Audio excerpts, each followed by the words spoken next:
In a forest clearing, a hulking demon towers over the fallen hero, and chaos detonates. One guard yells for everyone to retreat, begging why the other gate guard isn't bolting. The young guard stays ice calm, watching everything like it's still early, muttering that they haven't even hit the main store yet. That mob soldier armed with insane game knowledge climbed all the way to absolute power, but now he's trying to stay hidden, brushing the whole crisis off like it's nothing, and then he rockets forward to intercept the demon. The world he's living in now is straight out of an RPG called Brave of Asterisk, and in it, you play as the hero, Allan, battling demons and forging bonds that hit like a gut punch. He was obsessed with this game long before he got reincarnated into it. His old life cut off out of nowhere, he'd died from overwork inside an exploitative company, and somehow he'd gotten lucky enough to be reborn into his beloved Briars, now spending peaceful days as a gate guard in Silencia, the capital, until his thoughts were ripped apart by a voice shouting his new name, Silva. Maud, the older guard, tells him it's time to swap shifts. Silva nods, even though a part of him grieves that he didn't get reborn as the hero. Allan still, this new life isn't half bad, he thinks. As he heads out, Maud calls after him to remember to pick something up. He strides through the lively town with a grin on his face, finally free from the swamp of work that once drowned him because being a gate guard who still gets paid even when he's slacking is basically heaven, and now he's heading straight for his usual street vendor. He strolls along, and a nearby scene snatches his attention. This merchant is practically screaming at a young woman, shoving a sword in her face, swearing it's high quality and promising he'll sell it to her for a ridiculous cheap price. The woman smiles and says she's no swordswoman, but the second she speaks, Silver clocks exactly who she is.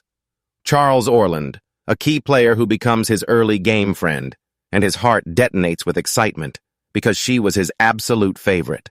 The merchant keeps selling, swearing this blade is a holy sword blessed by the king of the fairies so powerful it could make even a rookie draw it right away. And inside, Silva scoffs because he's clearly lying just to fool Charlie, even if he has to admit her clueless innocence is kind of adorable. Seeing her right there in front of him so undeniably adorable hits like a wave, and he can't help feeling insanely grateful for his death and reincarnation, thanking God for this exact moment. Charles stands there, stunned, as yet another spiky-haired young man barks from across the plaza, shouting at him to wait.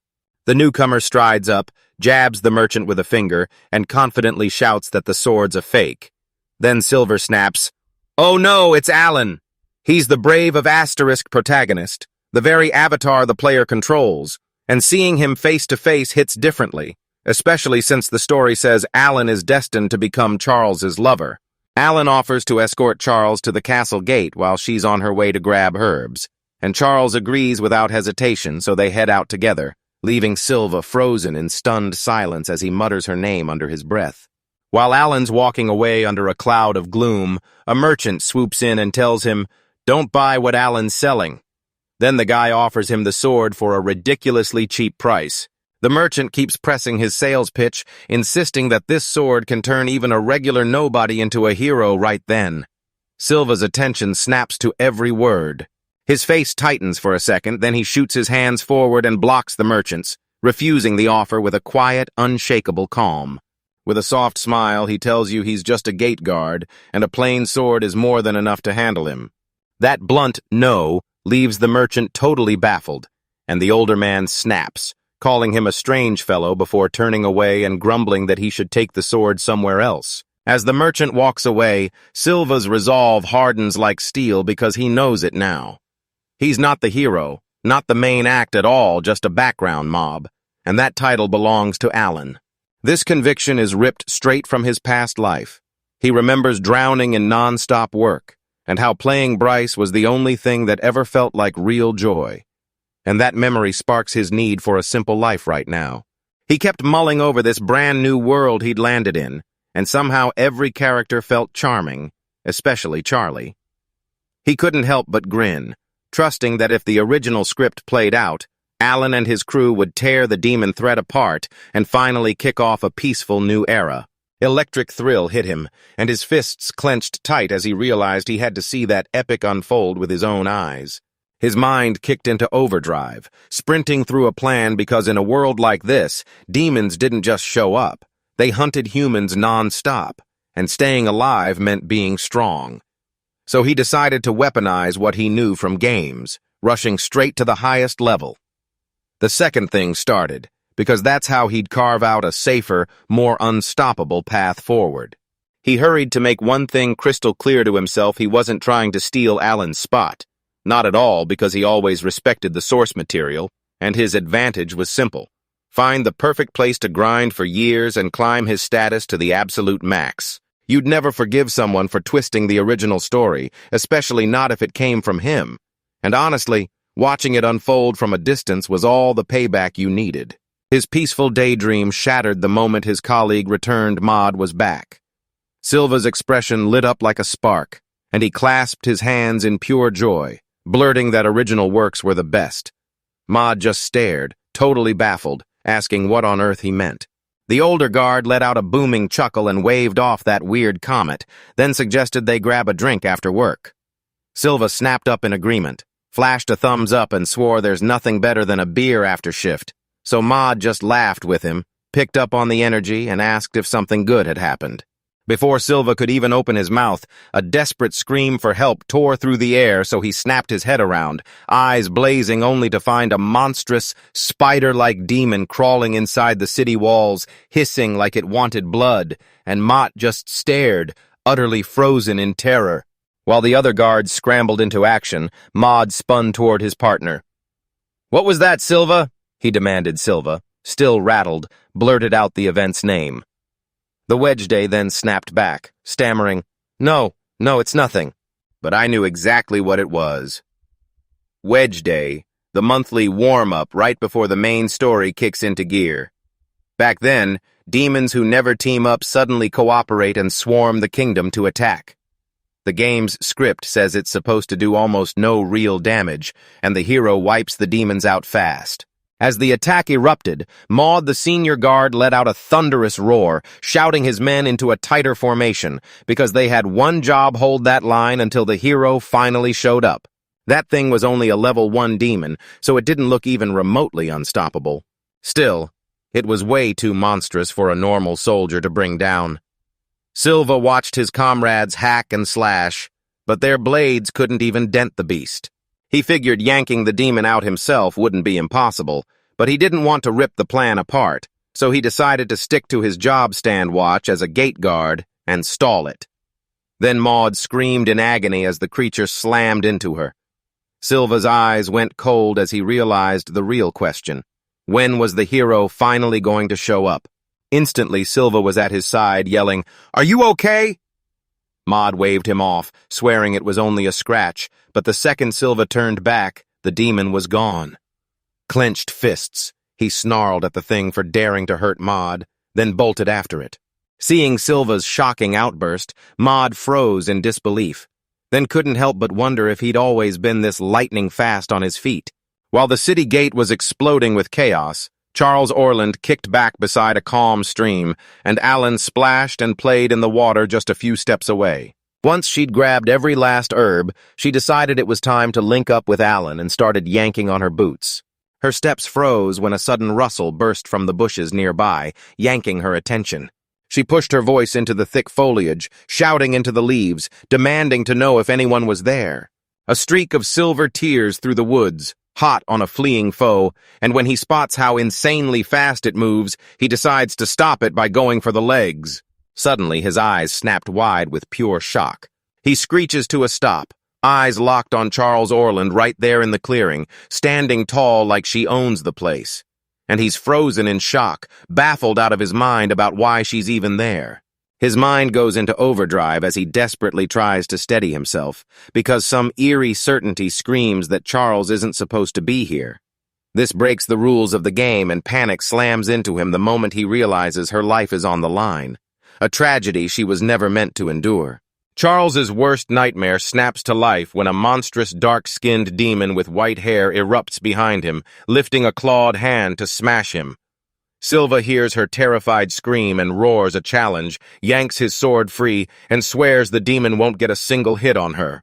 He lunges forward and rips into action with Zalencia's sword-style spinning top, twisting in a blur as his blade slices straight through the demon's torso, stopping the attack right as Charles crashes backward.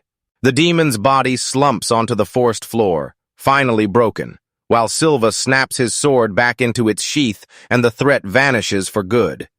Charles, right nearby, drops to the ground and clamps a hand over her mouth, still stunned in relieved shock with, now that the danger was gone, he locked eyes with Charles, and worry washed across his face as his expression softened. She tilts her head up, cheeks burning, and you can see pure gratitude and overwhelming relief crashing over her face at once. He rockets to her side, composure shattering, and blurts, panicked, "Are you okay? Did the demon hurt you?" Still rattled, Charles rushes in to reassure him. "She's fine." He stood there, nailed in place as the adrenaline drained away, and then horror hit full force because he finally clocked it. He had totally blown the timing, blurted it out like, "Oh no, I just messed up." Right when he was flustered, Charles cut in and demanded, "Who are you?" He panicked and blurted out that he was just a gate guard, totally misreading the question until Charles broke into a gentle smile and corrected him. She wasn't asking about his job. She wanted his name. She leaned in close, eyes burning with sincerity as she begged, "Please tell me your name." Her blunt request made him freeze, and a hot blush crawled up his neck as he looked away. Everything snapped off course in the blink of an eye, crushing him with shock. His whole life felt like it was spiraling out of control, and then Charles cut through the chaos as she thanked him and shouted his name. He finally found his voice, stammering, "I am Silva." While standing watch at the castle gate, Silva suddenly panics because he just made contact with Charlie, and he spins to the nearest woman, blurting that he's on guard duty and has to head out right now. Panic claws at his mind as he remembers he had no choice but to beat that demon right in front of her, and now he can't stop thinking his move could twist the whole plot in some wild, unseen way. As he spirals, his superior, mad, snaps out his name. The old guard snaps the news to him.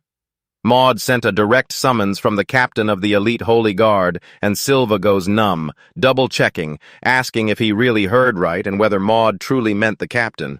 He flashes a grim smile and says he doesn't know what kind of mess Silva walked into, but once it hits, he's handling the funerals.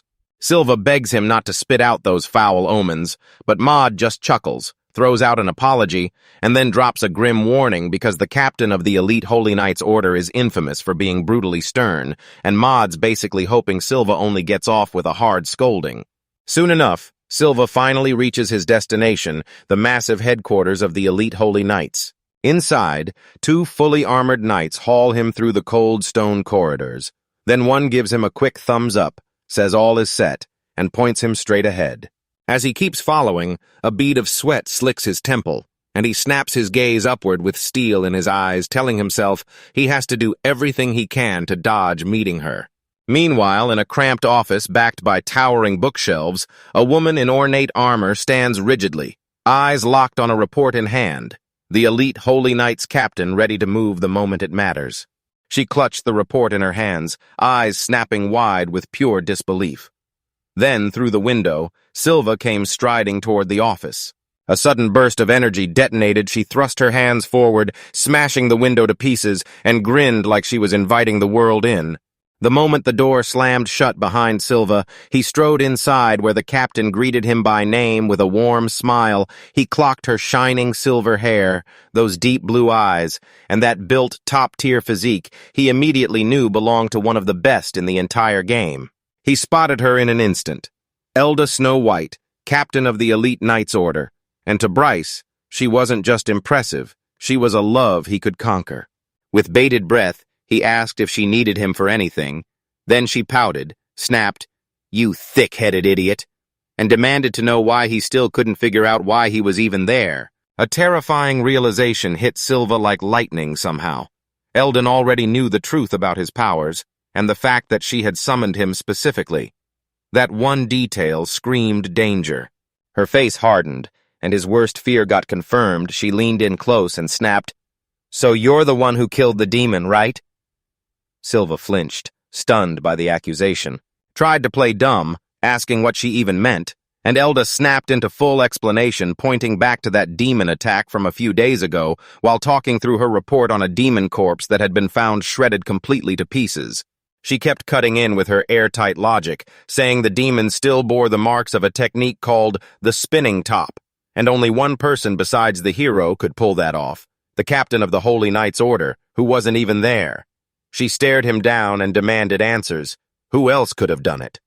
So he just froze there, speechless, as Eldaline backed him down and declared, "All right, now you face the truth." With his kind of skill, she insisted, he wasn't meant for wandering. He was meant to dedicate himself to serving the country as a knight. He snaps the accusation aside, making it clear she left the hero out of her questions, and then he blurts that maybe the hero was the one who wiped out the demon. But inside, one thought burns through him. If he ever confesses, his peaceful life would be shattered for good. Captain Elda flicks her finger on the desk, swatting away his idea as pure naivety. Then she lays it out. The hero must report every demon suppression to the country, so if the spider's defeat is a secret, something's off. With a sharp, intense grin, she vows she won't tolerate it, then pushes him to face the truth and step into the Knight's Order. Her face twists with pure shock as he refuses again, and she fires back, demanding to know how he can keep denying it while across the room, Silver snaps that she's got zero solid proof for her claims. Frustrated out of her mind, she presses him on why he's fighting so hard against joining the Knight's Order. Then she starts firing off reasons like a machine gun, a handsome wage, perks on perks, and a whole load of benefits from the country that would crush his current station. He admits she's right, but then lays out his worries because as a knight, he'll be shoved into missions, with one job above all, back the hero and shield the country, and the weight of that duty hits him with mixed feelings. He carries on and flat out says he wants zero closeness to the main characters. Then Elda asks what he's talking about, and he swats it away fast like it's nothing, even though in his head his resolve only hardens. He's got absolutely no intention of ever becoming a knight. Her expression turns stone cold, and she slams his reluctance as a crying shame. When she sees persuasion won't work, she decides she can't afford to stay choosy with how she handles this. She pushes up from her desk, leaving a stunned Silva frozen in place, staring at her like, "Wait, what are you saying you're going to do?" Silva freezes in shock as the elite knight captain shoves a letter in front of him, an admission slip stamped with a signature he swears he never wrote. He recoils the moment he realizes she's gone too far. Then it hits him as the captain of the Knight's Order. She could slip right out of a forgery like it's nothing. Her icy composure vanishes the second it hits her. She tosses the letter aside and swears it was just a joke, because she can't drag anyone into this without their consent. Then she shoves a rolled-up scroll into his hands.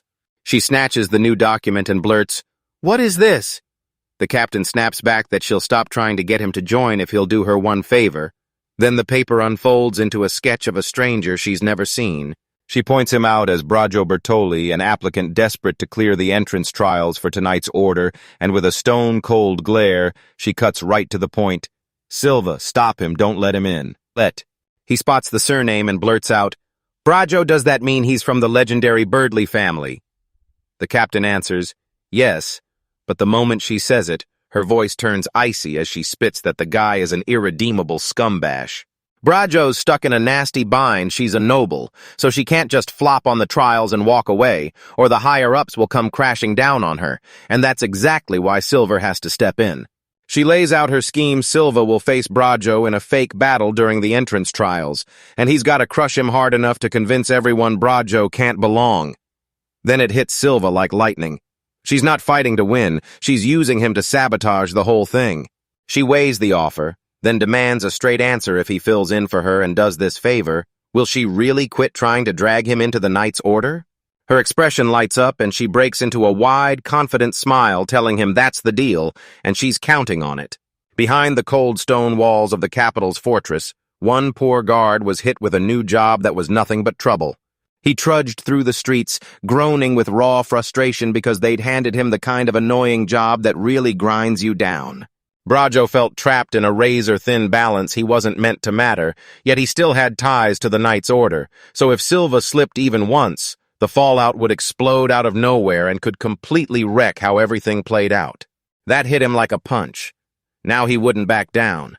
Braggio wasn't part of the main story, but Silva knew basically nothing about him, so he had to dig for answers. He hardened his resolve, ready to stay as far from the main crew as possible. Ivaldi wasn't about to botch it again. Then, boom!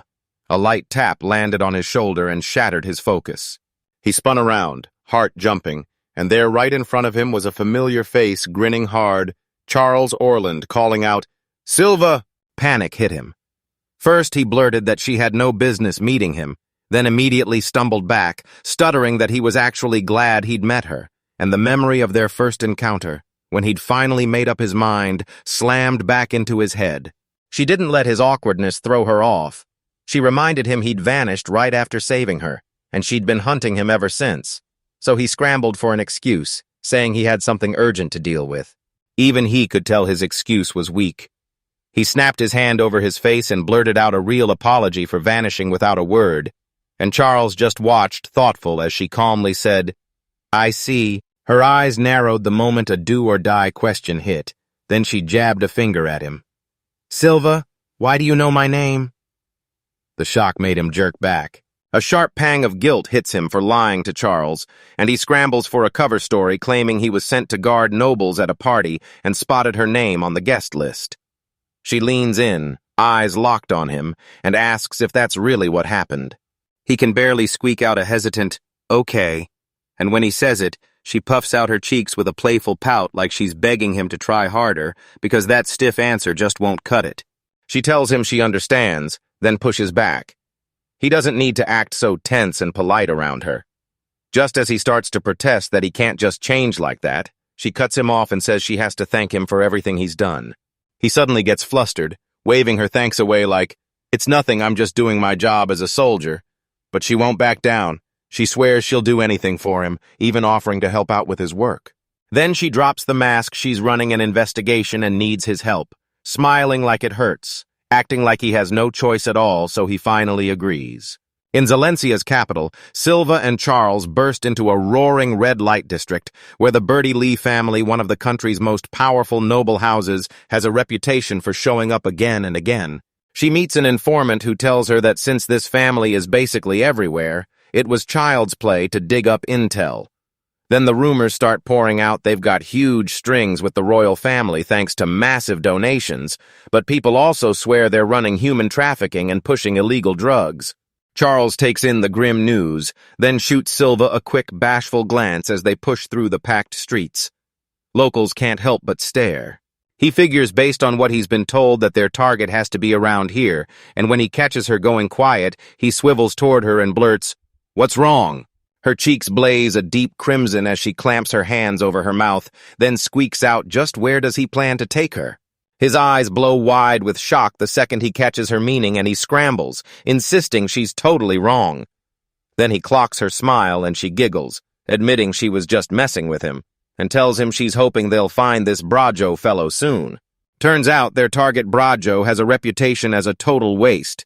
He drains his parents' money, downs copious alcohol every single day, and staggers around drunk out of his mind. Tucking down a quieter alley, silver glints spilled out like the kind of magic that only shows up where a guy like him normally vanishes. Charles admits she knows he's here in the red light district, but he fears they showed up way too soon then. Right on cue, Silver's stomach lets out an earth-shaking growl. He blushes with pure mortification, praying his stomach wouldn't betray him in front of his companion, and with a shaky apology, he awkwardly asks Charles if she's hungry and if they can grab a bite. She nods and says they need real food.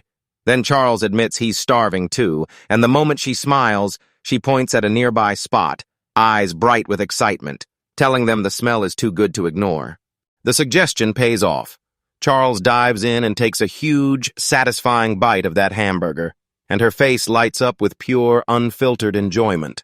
As she takes a bite, Silva can't help staring pure shock on his face. He remembers reading that she's a noble who's supposed to love hamburgers, but seeing her do it hits him as unexpectedly, sweetly charming. Charles stares down, crushed by the idea that she'll never manage a real, satisfying bite while Silva shrugs and says it's just unavoidable, with hands and a mouth that are way too small for the job. She glares at her meal, weighing the problem in her head. Then, after a beat, she shrugs it off like, "Hey, at least I still get the bun." With that realization, she nibbles the bread so gently. Just bread, nothing else. Silver gets it instantly. This is exactly how she always eats them. He's completely stunned by her, like her cuteness hits so hard it might drag him straight into the afterlife. After they finish eating, Charles shoots him a grateful thank you for the meal, and when she realizes how late it's gotten, she pushes the question, asking where they should pick up their search next. He tells them the red light district turns brutal after dark, so he's going to keep the investigation going solo. Then a massive slam hits their table and a stranger yells for attention, cutting him off mid-sentence. The interruption comes straight from Braggio Bertoli, leading a menacing crew and packing it with armored guards. He sneers at everyone and barks whether there are any spare tables upstairs on the second floor. He had a rep for stirring up trouble like that day he snapped that the food was taking too long and hurled a glass, and everyone also knew he'd muscle his way into girls' space and flirt until it crossed every line. Rage rolled off him as he bellowed at a waitress, demanding to know how they could possibly be out of spare tables. Then introduced himself, Braggio Bertoli, like his name alone was a VIP pass, while his female entourage watched him from the crush of a packed restaurant. His demands kept climbing, and when the waitress apologized, he brushed it off with a vicious sneer, then snapped, asking if she even knew who his father was, and when she said they didn't have spare tables, he barked that they should just pull one together for him. From their table, Charles stared at the chaos and told Silva, "Yeah, that's him." Silva leaned in, eyes sharp, and murmured that the rumors were right. He was every last dirtbag she'd been promised. After apparently shoving the waitress to the floor, Braggio scoffed and spat that the staff were useless trash, then snarled that he'd just find another restaurant. Right as he started to walk off, Charles snapped his focus onto Silver. She leaned in with a sharp, thoughtful look, and then something clicked in her voice, like she was almost remembering you. "Could it be, are you—" Right as she started to speak, Braggio suddenly loomed over their table, eyes locked on her like a laser, and with a creepy, wide grin, he called her out by her full name. Ms. Charles Orland Silva stayed put, tense and guarded, watching him like trouble. He leaned in with a warm pitch, begging her to stop acting so icy, and insisted they'd met at a nobles party just recently, yet Charles didn't light up at all, staring back like he'd never seen her and asking, "Have we met before?" When she couldn't remember him, rage snapped through his veins. His face twisted as he demanded, teeth bared, if she was really claiming she didn't know him. Charles shut her eyes, scrambling for a memory, but she finally had to admit she couldn't. Then her eyes flew open in panic, sweat beading on her brow. His face twists into a cruel sneer, eyes blazing with fury. He clenches his fist and leans in, venom pouring from every word. Then, if her memory really is that blurry, he swears he'll make her remember him, slow and sweet. Inside a tavern, nobleman Braggio recoils like he's just tasted something vile, his face twisted in pure disgust, while young guard Silva stands his ground in front of him, calm, cold, and fully determined. Tightening his composure, he leans in toward Charles Orland and waves off the dingy tavern like it's nothing. Then he offers to whisk her to a high-class restaurant, saying her beauty is famous even in high society and that he can't wait to know her better. Charles shuts it down with a cold, blunt refusal. "I'm not interested." And right beside him, Silva's face twists into a tense, furious grin, seething at the man's shameless audacity. She keeps shutting him down, but Braggio won't quit. He's pushing gourmet food, top-shelf liquor, and fancy fruit juices on her anyway. Then Charles lets out a tired sigh and reminds him she's not old enough to drink yet. After getting shut down again and again, Braggio's charming mask finally slips, his eyes harden, and he glares at her like she's nothing but a lowly wench. Then it snaps to Silva. He jabs a finger at the guard and fires a question at Charles. "Is she her bodyguard?" Before Charles can even answer, Silva storms forward and declares it himself. Yep, he's Lady Charles Orland's bodyguard, and in his mind, that's the perfect excuse. If Braggio tries anything, Silva will be ready to shut it down. Stunned by Charles's sudden declaration, she looks away, cheeks warming with a bashful blush as she stammers, then finally nods in agreement. Braggio gets confirmation and suddenly bursts into hysterical laughter, mocking the idea that a common-looking thug like that could ever protect a noble. Then the nobleman's taunts ignite Silva's rage, his teeth grinding as a wide, menacing grin crawls across his face while he starts imagining just cutting the guy's head clean off. He keeps hurling insults, smirking while he asks if Charles's family is short on people, then offers to lend her one of his own bodyguards when Silva hears it. His face hardens, and guilt crashes through him because it hits him right there. His presence is exactly why Charles is getting dragged into this humiliating spectacle. With a chilling laugh, Braggio snaps his hand and signals his crew, claiming every one of them is an elite bodyguard, once part of the Holy Knight's Order, chosen by his family himself. Then he rolls out 4 hulking, heavily armored men like living trophies, daring you to tell him they don't look exactly like the kind of guards who are meant to serve him. As they walk off from the confrontation, Charles tells Silva, "It's time to go." But he drifts into his own head, muttering that he can't believe former Holy Knight's Order members would betray everything for someone this pathetic. Braggio's loud, mocking laughter snaps through the air, and Charles instantly whips his head back, totally confused. Braggio then sneers that they'd better get back to their mansion safely because their wimpy bodyguard doesn't look like he can handle a thing. With a confident smirk curling on her lips, she whips around and declares that Braggio's bodyguards don't even compare to him. Once they're finally out of earshot, she rushes to Silva and blurts out that she lost her temper because they were laughing at him. Silva's stunned. He never thought she'd get mad for his sake, and he even says it feels like a blessing. Then he grins and wonders if messing with them might have been the right move, asking if she needs anything from them. But she's still stuck, not quite catching what he means. He realizes this is the perfect shot to dig up everything about Braggio right then. Nobleman's guards crash the scene, and their lead guard declares they're here to put Charles's bows to the test. She throws him a sharp sideways look, and in that quiet moment, they both get it while the armored men close in. Silva snaps his focus back to the guards and accepts their challenge with a chilling calm. The lead guard smirks, saying, "That's exactly what I want to hear." With a sharp crack of his knuckles, he demanded the truth. Braggio's every wrong. A heavy thud hit the ground as the guards froze in fear, then immediately caved, shouting that they'd spill everything. Braggio's terrified guard finally broke, and when he started talking, the room went still. Then the truth hit like a punch as the guard sweated and shook his way through it. Braggio's crimes were everywhere, and this was only the tip of the iceberg, with counterfeit drug selling, blackmail, and even physical assaults stacked one after another, until the nobleman was basically confessing straight from the guard's mouth that Braggio was a total scumbag. Braggio's thug yanks Silva into a knife-point standoff and spills his boss's scheme after the entrance trials. Braggio plans to hunt down the captain, twist him into leverage, and wrest full control of the Knight's Order. What gives Braggio's plan away is his goal force the order to kneel to him, risk the townspeople's lives, and let corruption spread like wildfire across the whole country. So Silva knows he has to step in and crush this scheme before it takes over. He looms over the fallen guards and tells them, straight-faced, he won't report their loss. Then orders them back to their master with a lie about how they won, warning them to never ever spill the truth.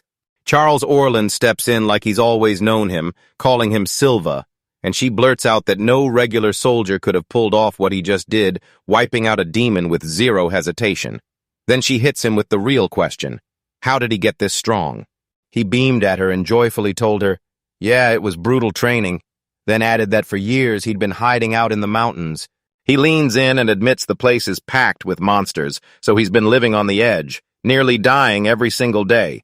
And that's exactly how he forged his strength then. When he catches Charles staring at him with worry, he hurries to reassure her that she doesn't have to go down that dangerous road. He grins with steely faith, swearing Charles will get stronger without ever having to face that kind of hardship. Then Charles, moved by that conviction, nods and says, if you really believe it, then I'll count on your trust. After they finally clear the air, they head out together.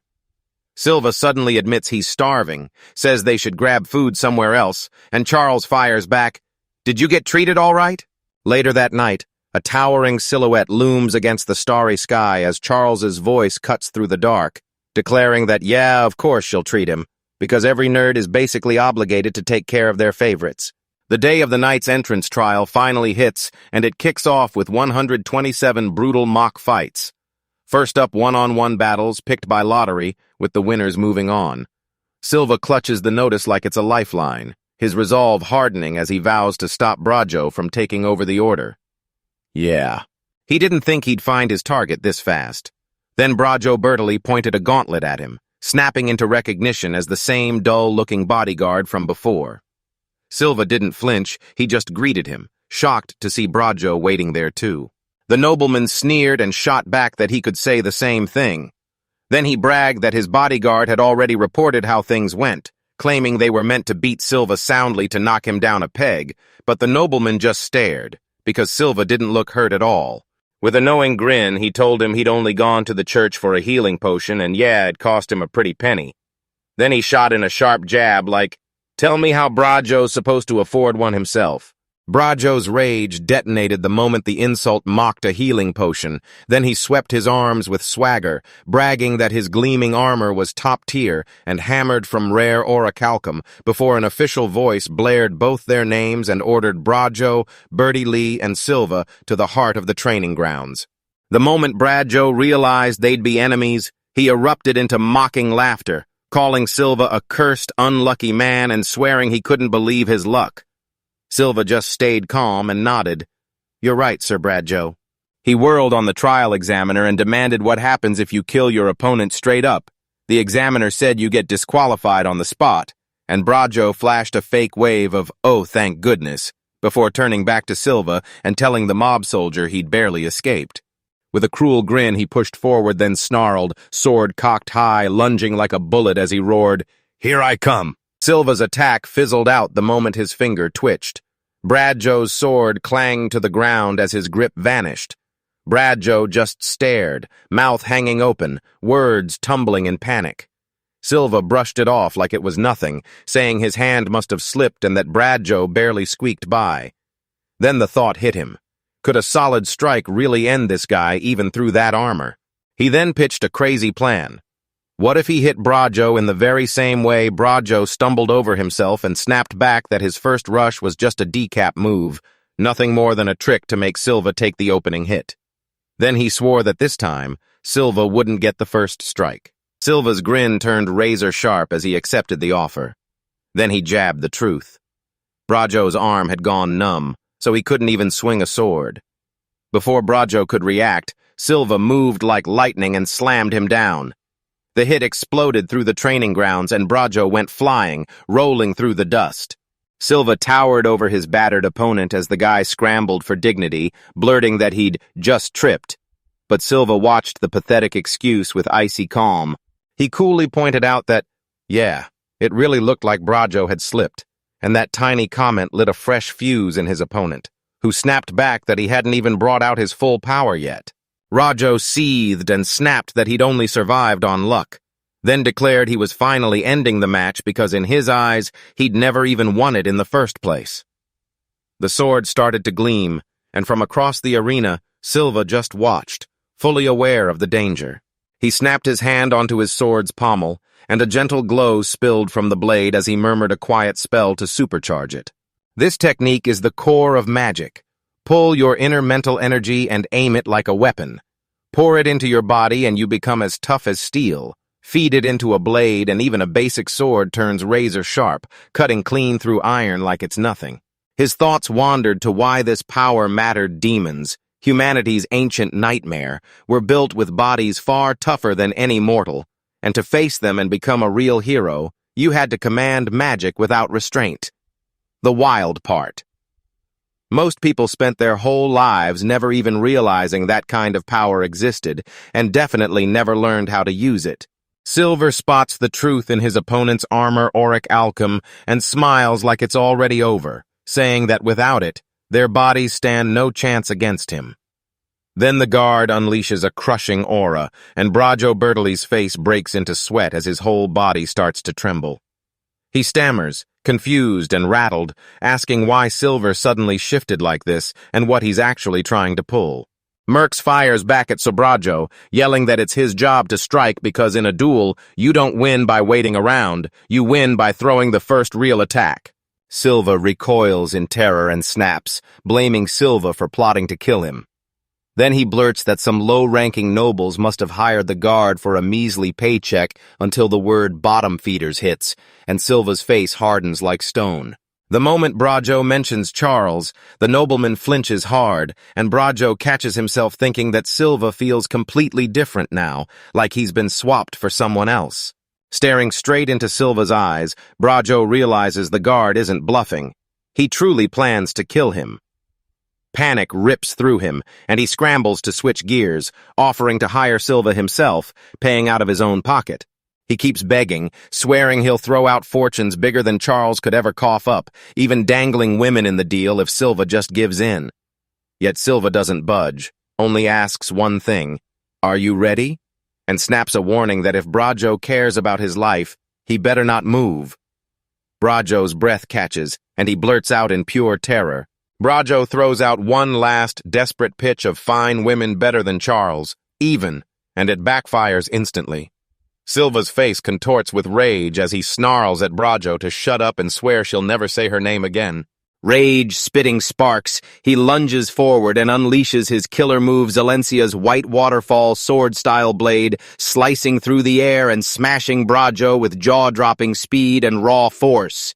The attack slams in with a brutal clang, and Braggio's eyes go wide as stunned silence takes him because a clean cut slices straight across his chest plate, and the metal starts to split and peel away.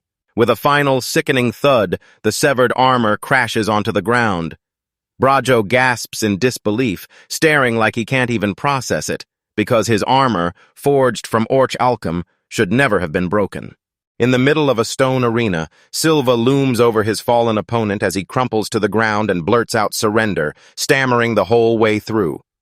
Silva confirms it with a steady nod, then exhales in a quiet wave of relief, because his mission is finally done. Now all that's left is to race back and report to Elda. From her vantage point, Elda plants a small, smug smile on her lips as she announces his victory, and the fully armored guard beside her can only gape in stunned silence, whispering Silva's name like he can't believe it. That rising murmur from the crowd yanks his attention. He whips his gaze to the stands, spots the noisy chaos, and panic hits him like a wave. A jolt of worry hits him. Maybe he's pulled in way too much attention, and now he's in real danger. In her office, Captain Elda lounges behind her desk, smirking like she just won, and tells the guard in front of her, "Because of your hard work, we stopped Braggio from ever joining our order." With her eyes shut, she steels her resolve and swears they'll dig up hard proof of Braggio's brutal crimes, so he'll finally be thrown behind bars. His actions, she says, are unforgivable, and she thanks Silva again. Resolve hardens in Silva's eyes. He clenches his fist and tells the captain he's counting on her, and when Elda reminds him of their promise, the message lands like a punch. It's time to make Braggio pay for insulting Charlie. She leans in and tells him straight up since he helped crush Braggio's plans, she's done inviting him into the Knight's Order. His face instantly cracks into a huge, relieved grin, and he blurts out heartfelt thanks, so happy it finally means his peaceful days are coming back for good. Elda watches, stunned, because she realizes he's dead serious about refusing to join. Her surprise crashes into raw disbelief, and tears spring to her eyes as she grabs him and demands, "Are you really sure? Like, truly sure?" Silva answers without blinking, dead certain zero interest in anything else, not even a little. Her calm snaps in half as she hammers her fists on the desk, and Elda explodes, howling through tears that he needs to serve her as her knight, demanding to know why he won't, insisting she wants him right beside her, while Silva just freezes, stunned to realize this promise is nothing like the one he'd pictured. He watches her sob and realizes he never saw a spoiled brat like this coming, then sighs because he still has to keep his promises, and he hands her a handkerchief. She snatches the cloth and sniffles out her thanks, swearing she'll wash it and hand it back, all while tears blur her eyes. Then she grabs his arm and begs him to keep doing his job, even as a gate guard. Silva manages to slip free, then strides off by himself, ready to keep his head down for now while two other guards stare after him, one grumbling that he looks like some random mob guy, nothing like what they'd been told. He catches a hush chat between two guards. One drops that there's been another demon sighting, the third this month, and Silva can't hide it, worry settling in his face like thunder about to break. Bad news hits him hard standing watch over the city. He lets out a heavy sigh, rattled by the spike in demon activity and fearing it's tied to the big story he can already feel rushing toward him. He sinks into his seat, feeling the spotlight on him has gotten way too hot lately, and all he can do is pray. These fresh developments don't mess with the story in a huge way. Since Allan's the protagonist, this story's basically locked into a happy ending, and for a second, his mind flashes Allan as this unbeatable heroic champion. His thoughts explode the second a brutal, loud slam hits nearby. He snaps his head around, heart racing, and a bead of sweat starts crawling down his temple. He juts his arm up as whatever hits the ground slams down with brutal force, blasting dust and debris into the air. Then, through the haze, he spots a woman grinning at him, and the truth hits him like a punch. The hooded figure drops back. Her reveal turns out it's a woman in a dark, ornate outfit. She's a sheath sorter side, and she stares down at the stun guard sprawled on the ground. "There you are, Silva." Then she flashes a confident smile and declares herself, "Special Great Hero Kaguya." Her dramatic entrance hits like a thunderclap, and the crowd instantly swarms in. People start whispering and buzzing because everyone knows it's Lady Kaguya. But why is a special grade hero showing up too? As Silva tries to slip away, praying he can stay out of the main character's orbit, Kaguya scoots in right next to him. Darling, her sly eyes blazing as she whispers, "I've been hunting for you for forever." Before he can even blink, she clamps her arms around his waist from behind in a crushing hug and then pounces with, "Where do you think you're going, leaving your poor wife behind?" while the flustered guard silently loses his mind and screams for help. She clung to him in her embrace while he listened as Kaguya introduced herself, claiming she was the conquerable love interest who'd showed up out of nowhere, the only hero ever crowned as a special grade threat. She bragged about how deadly she was with magic and a blade, so unstoppable she'd once torn a level 4 demon apart just laughing the whole time, and in the end she basically declared herself humanity's final weapon. Then she leaned in, lips curling as she declared, "I'm the real monster." And most shocking of all, she admitted she knew exactly what Elda had known. She could sense his true power. She told her that's exactly why she gets so obsessed with him, because even with Allan supposedly being his soulmate, Kaguya was sure fate had dragged them together for a reason. Overwhelmed, he tried to dodge the moment, pushing her to forget about him and lock back in on her hero duties. Then he warned that demon activity has been spiking hard lately. She shut the whole idea down on the spot, saying those duties bored her to tears because being with him was the only thing that sounded truly irresistible. His eyes went wide with disbelief. He couldn't wrap his head around how someone with her title could be so casually brutal about her responsibilities. As he tried to argue that he had zero memory of them ever tying the knot, she just zipped right in and shut him down, declaring, with total confidence, that of course she could be with him because she was his wife. While she buzzed with excitement planning their wedding ceremony, he felt like every word bounced off him like a brick wall, until a tiny part of him admitted the offer was seriously tempting. Then Kaguya, completely unbothered, threw out a plan they should ditch the stress and check out a cool cafe she'd found, just the two of them, like a real couple. Before he could even get a word out, she yanked his arm and dragged him away. His frantic protests about them being married went in one ear and straight out the other. At the Holy Knights HQ, Elda hunched over her desk, devouring the report, and the moment she read it, her face twisted with fury once again. The Holy Knights couldn't catch the cursed demon. She's standing in her office, stuck on one name, Silva, and the frustration in her chest keeps rising as she replays that old failure, thinking, if he'd just been there with them, maybe everything turns out differently. Then, crack! She slams her fist into the desk. After the outburst, she stormed over to the window, folded her arms, and stared down at the city like it was pulling her straight back into her memories. Her gaze snaps to a tiny folded wallet sitting on the windowsill like it's waiting for her. That thing yanks him right back into her thoughts like she can't shake him. He's always felt odd, even to her, and now, in the middle of all this chaos, she still can't help expecting him to pull off something unreal. Her mind snaps straight back to that savage battlefield one night's desperate scream, the hero yanked away, and the worst-case words spoken in the middle of chaos like they had weight in every syllable. Then she sees it, a colossal horned demon gripping their fallen hero. No time to panic. She grabs the reins, barks for everyone to fall back, and throws herself into the grinder, holding them off and buying precious seconds until they can regroup. She already knew reinforcements were on the way. Kaguya was coming, but her injury was screaming questions. How long could she last? Still, before Kaguya even arrived, she made a brutal promise to herself she'd hold the line, thin the demons down with her own hands, and cut the damage to a minimum. The battle felt brutal, and she kept telling herself that if it had been just one demon, she could have pushed through even with that injury. But facing two of them was a whole different nightmare, and then a sudden vicious hit tore through her and jolted pain up her entire body. A demon's claw rams deep into her side, and she clenches her teeth through the torture, swearing to herself that she'll never throw her life away for nothing.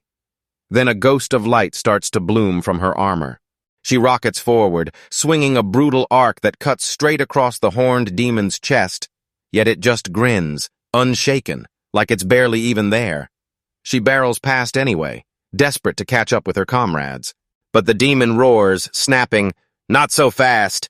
And then it lunges through the air to cut her off, an absolute nightmare as her knights crumble and cower in fear. She remembered him down to the tiniest detail, no shiny knight in silver armor, no fancy stuff, just battered steel and plain, simple shoes. And still, he was the one who faced that demon head-on, staring it straight in the eyes. She burst into a warning shout, then he cut her off hard, claiming they hadn't even reached the main event yet. With that, he bulldozed forward, slashing his sword and yelling nonsense at the top of his lungs. Elder could only stare, praying his desperate swing wouldn't be for nothing. But Kaguya, standing right there, read the moment totally differently as the Elder stared. She remembered the look on his face and thought, "In all the knights I've ever seen, he's easily the most beautiful." The memory slipped away, and back in the present, Elda leaned toward Silva and told him how, ever since that day, she'd been pestering him to join the Holy Knight's order, over and over, but he kept shutting her down time after time. She yanked him up by the collar and hit him with a voice full of steel, telling him she was sure the power he'd been handed was meant to defend this world. The very next day, Elda showed up at the attack site, and after a night on duty, the people there stared in shock, couldn't believe she'd come in person. That night, the reports came in 2 victims were found, and the scene looked like it was the work of a slippery demon, with almost no trace left behind, so he ordered them to call for Sir Hero. She confirmed she'd already asked him to come, then snapped that since they had no clue about their target, they'd focus on the investigation. For now, she told the knight to keep pushing his report, and he nodded back. She pressed on, saying both victims were women, dark bite marks carved into them, like their blood had been ripped clean out. With no other clues anywhere, he figured the demon was likely above level 3, and when Elda heard it, her face snapped hard with dread as the horror of it all hit her. Before her, the room was pure devastation, bodies scattered across the floor in a tangled mess, clothes torn to shreds, faces frozen in silent screams, like the demon's brutal attack had carved its cruelty into every inch. Fury clenched in her fist as she snapped her head toward the knight beside her and ordered him to run a message to the other knights, then summon Gate Guard Silva to the Knight's Order headquarters with her voice cutting through the air. She threw every holy knight and soldier into full alert and ordered the scout regiment to expand the search range at once. Armored guards surround them as Kaguya leans in close to Silva, bursting with excitement about their first mission together and calling him darling to boot. Silva turns beet red and snaps that she needs to stop saying it. He's quietly stewing over how bad this is. Yesterday was already chaos with Kaguya trailing him non-stop, and today they drop him into investigating a demon attack, like he somehow walked straight into a total mess. Minutes later, we jump back to a briefing with the elite knight captain. Elda Silva fires off questions about a vampire, and Elda confirms everything she wants to know. Turns out vampire isn't a rumor at all. It's the catchy alias the culprit used behind that demon attack that hit the other day. She keeps talking in her report and tells him the horrifying truth. 2 victims, their bodies found emptied of blood, with savage bite marks stamped right into their necks. Back in the present, Silva blurts out how Kaguya even ended up there, and she immediately cozies up to his arm, grinning like, "I do whatever I want," like it has nothing to do with the captain who's watching them with a hard, stern stare. With a swift snap of motion, Elda slaps Kaguya's hand aside from Silva and screams that his nasty hands are not getting anywhere near her again. She shoves Kaguya back and hammers home her demand. Then Kaguya doesn't even flinch, calmly explaining that she was just linking arms with him. Kaguya calls the captain uptight, and Elda snaps back furiously that she's in the middle of a serious conversation. She steadies herself, mutters under her breath like it's a promise, then snaps that they have to get back on track, no delays, no detours. She started spilling the details of the target, and here's the scary part. She believed the demon attack was the work of an evolved bloodbath, a monster that could slip into a human shape. That's why they couldn't track it down. And its power. The estimates put it over 3. She spun toward Silva and said with a hard stare that a level 3 demon would crush even skilled knights. And this was his moment to shine, because the weight of that mission slammed straight onto his shoulders. He gave a shy salute and admitted he had doubts after all.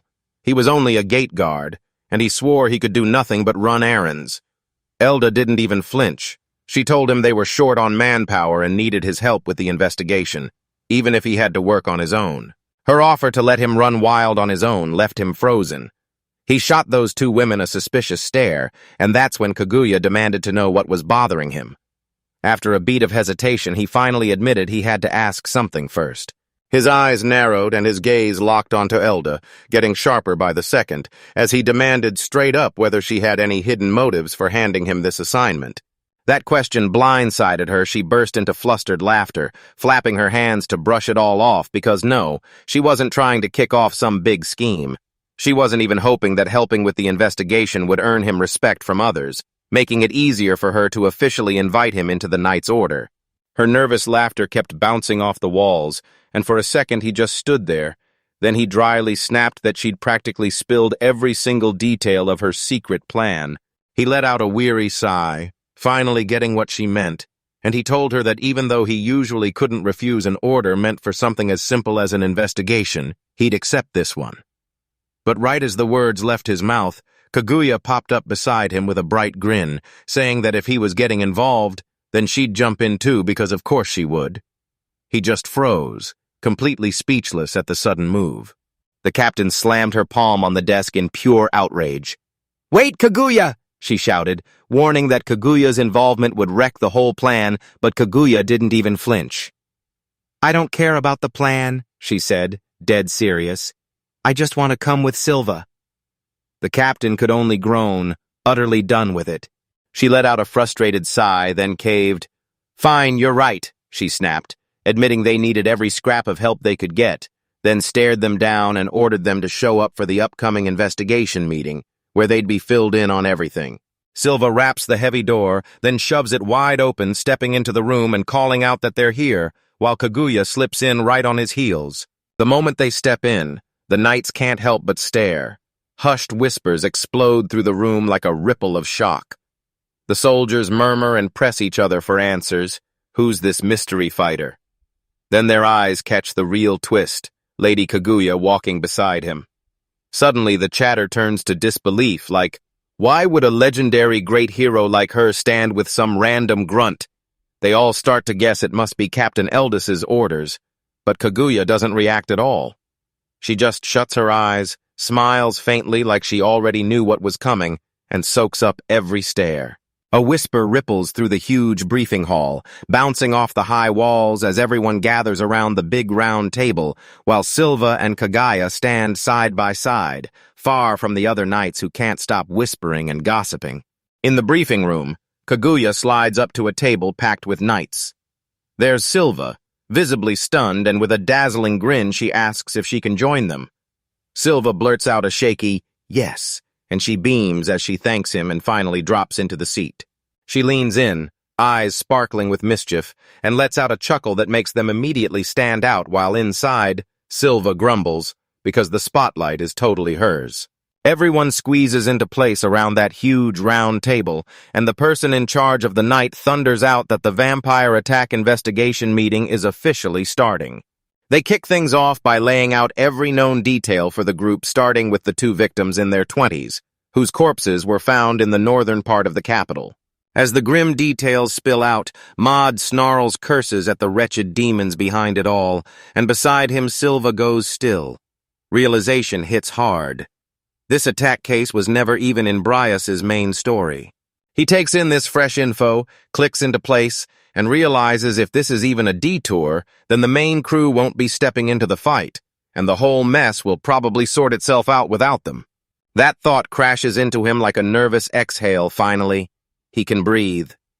He shoots a quick glance at Kaguya, and there she is, eyes shut tight, asleep on the spot during the briefing. They quickly recap the meeting's ending, expand the search range, set up a night patrol, and put him and Kaguya in charge of the eastern gate. New orders in hand, he pivots to his partner with a bright grin and declares it's time to investigate. Then his smile drops when he calls her name and realizes she's still dead asleep. Stares waiting for him, just sitting there like they've been waiting forever, while disbelief hits his face, and he mutters it out like it's the most serious thing in the world. He strode up to the hulking, stern-faced knight and tried to play it cool with a shaky smile. Then the knight glared down at him, eyes like steel, and barked what crew he'd been assigned to. The second Silva finished his answer, the whole night snapped with rage. Everyone started roasting Captain Elder's judgment, and he couldn't wrap his head around it. Why in the world would a special-grade hero be teamed up with some regular soldier from the Eastern Gates Guard Regiment? Then he snapped that Kaguya had to link up with his second Holy Knight's order, forcing Silva to connect the dots instantly. This guy wasn't recruiting, he was trying to steal the hero so he could take all the credit for himself. The knight pressed in close as his voice rumbled like a threat, warning Silva for his insolence. Yet Silva just stood there, cool as ever, and said the choice wasn't the knight's to make. Rage kept surging through him as the knight swept down on sleeping Kaguya, then snapped at Silva to quit the investigation at once, saying this was way beyond what any mere soldier could ever handle.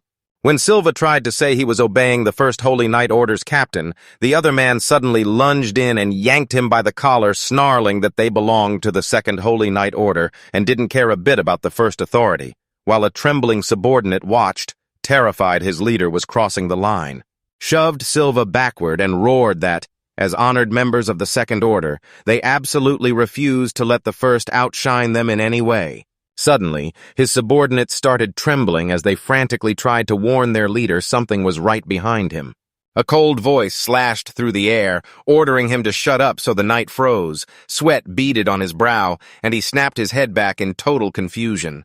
Kaguya stood on the table, eyes burning with pure fury, and snapped at the knight for daring to lay a hand on her. Darling dark energy roared around her as Silva, finally freed, stared in shock, begging her to calm down. She vanished in a blur, her sheathed katana whipping out and slamming into the Second Order leader's armor with a bone-jarring crack. And when Silva got hit with that brutal, sudden strike, she could only stare, then shout her name in pure disbelief. The hit landed like a thunderclap, and the massive knight crumpled to the floor with a brutal thud. Kaguya stood over him, raised a hand, and her ice-cold stare pinned every stunned spectator in place as she snapped, "Back off!" Kaguya smirks, tightens her fist, and watches as the knights who tried to corner them crumple to the ground. Then she sneers at their nerve for even daring to lay hands on her husband. Silva freezes in disbelief, wondering if she really heard that she, the special great hero, coming out of her mouth, and then Kaguya whips around with a playful wink, apologizing for going too hard, while he just stands there, stunned, watching her move like that. He tried to walk away, but he couldn't help it. He snapped that her sudden magic was bad for his heart, and she just drifted, lost in a daydream, sighing like a love-struck fool about how romantic a night patrol is.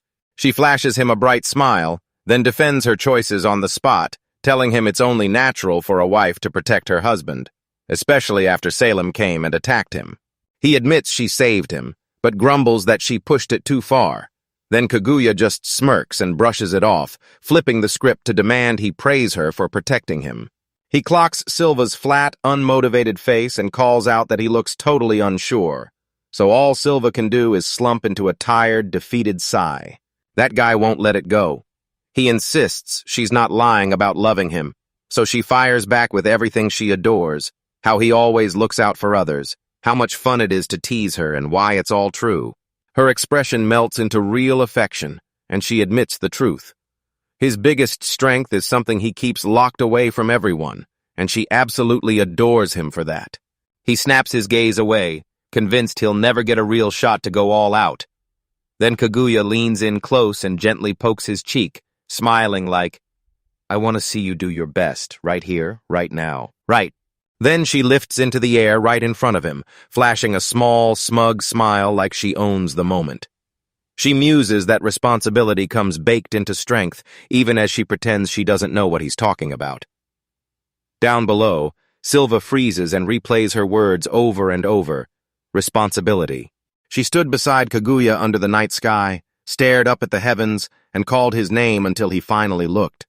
Then she pointed out the blazing full moon and gushed over how breathtaking it was. His eyes locked onto where she looked, catching every detail in an instant. He nodded along, then fired back with his own question, stuck on where she even came from until Kaguya snapped her gaze to him, serious as ever, and threw out a wild what if. If she told him she was born straight from the moon itself, would he buy it?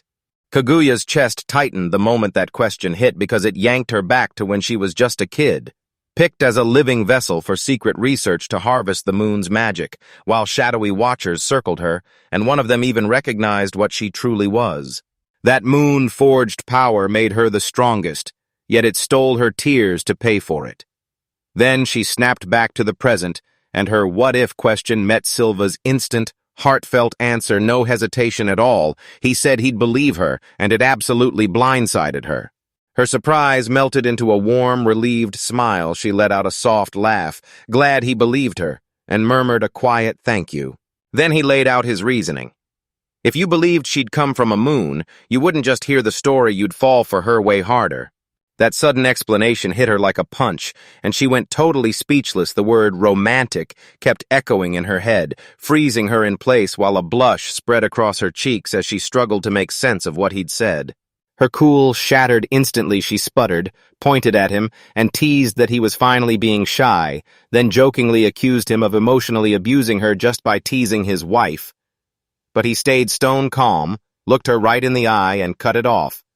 She was not, in fact, his wife.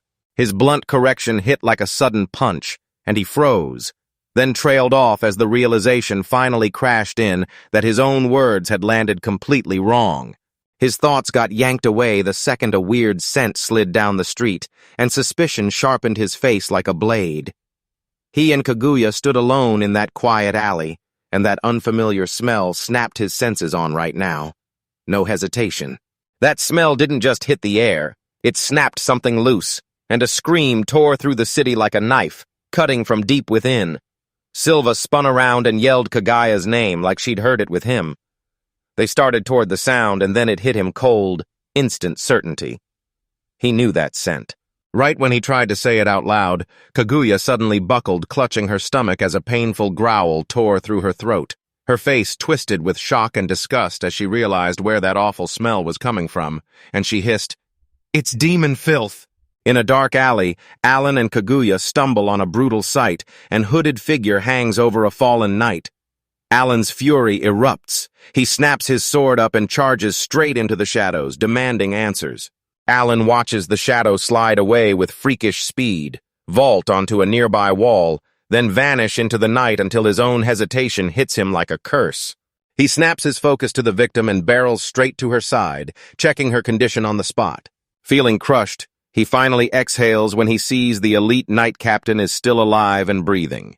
He turns to Kaguya and asks if she can escort the captain to the medical office, then declares he's going straight after the demon.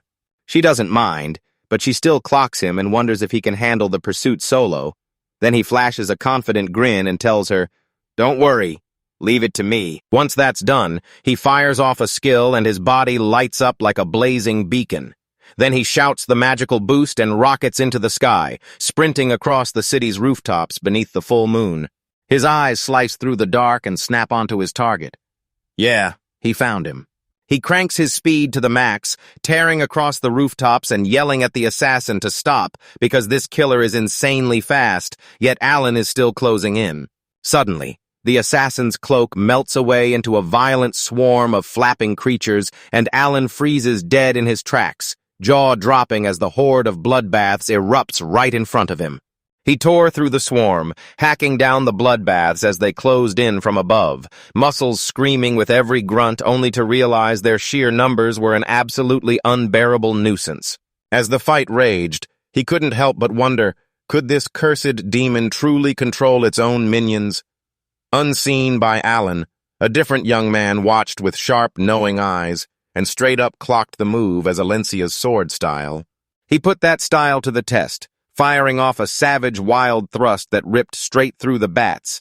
Then the hooded figure jerked back in shock as Allan's eyes stayed nailed to his target, and he announced he'd finally caught up.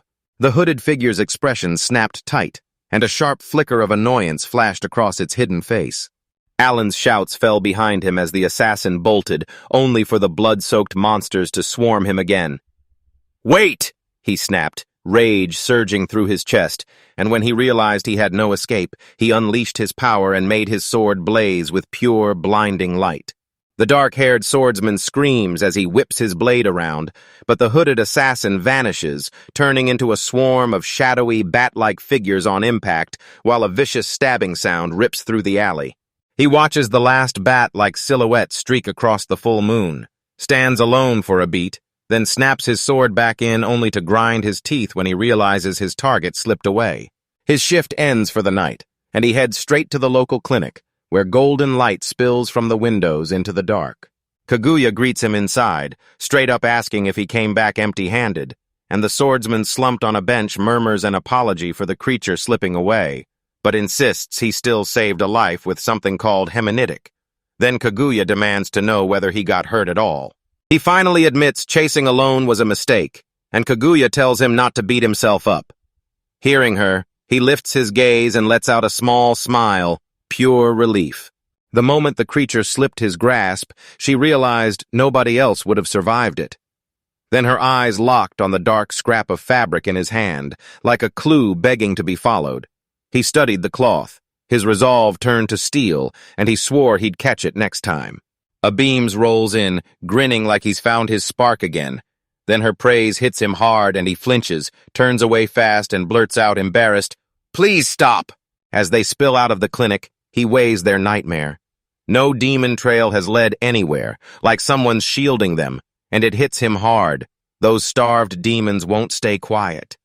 He knows they'll strike again soon, and if they don't stop them now, more bodies will pile up.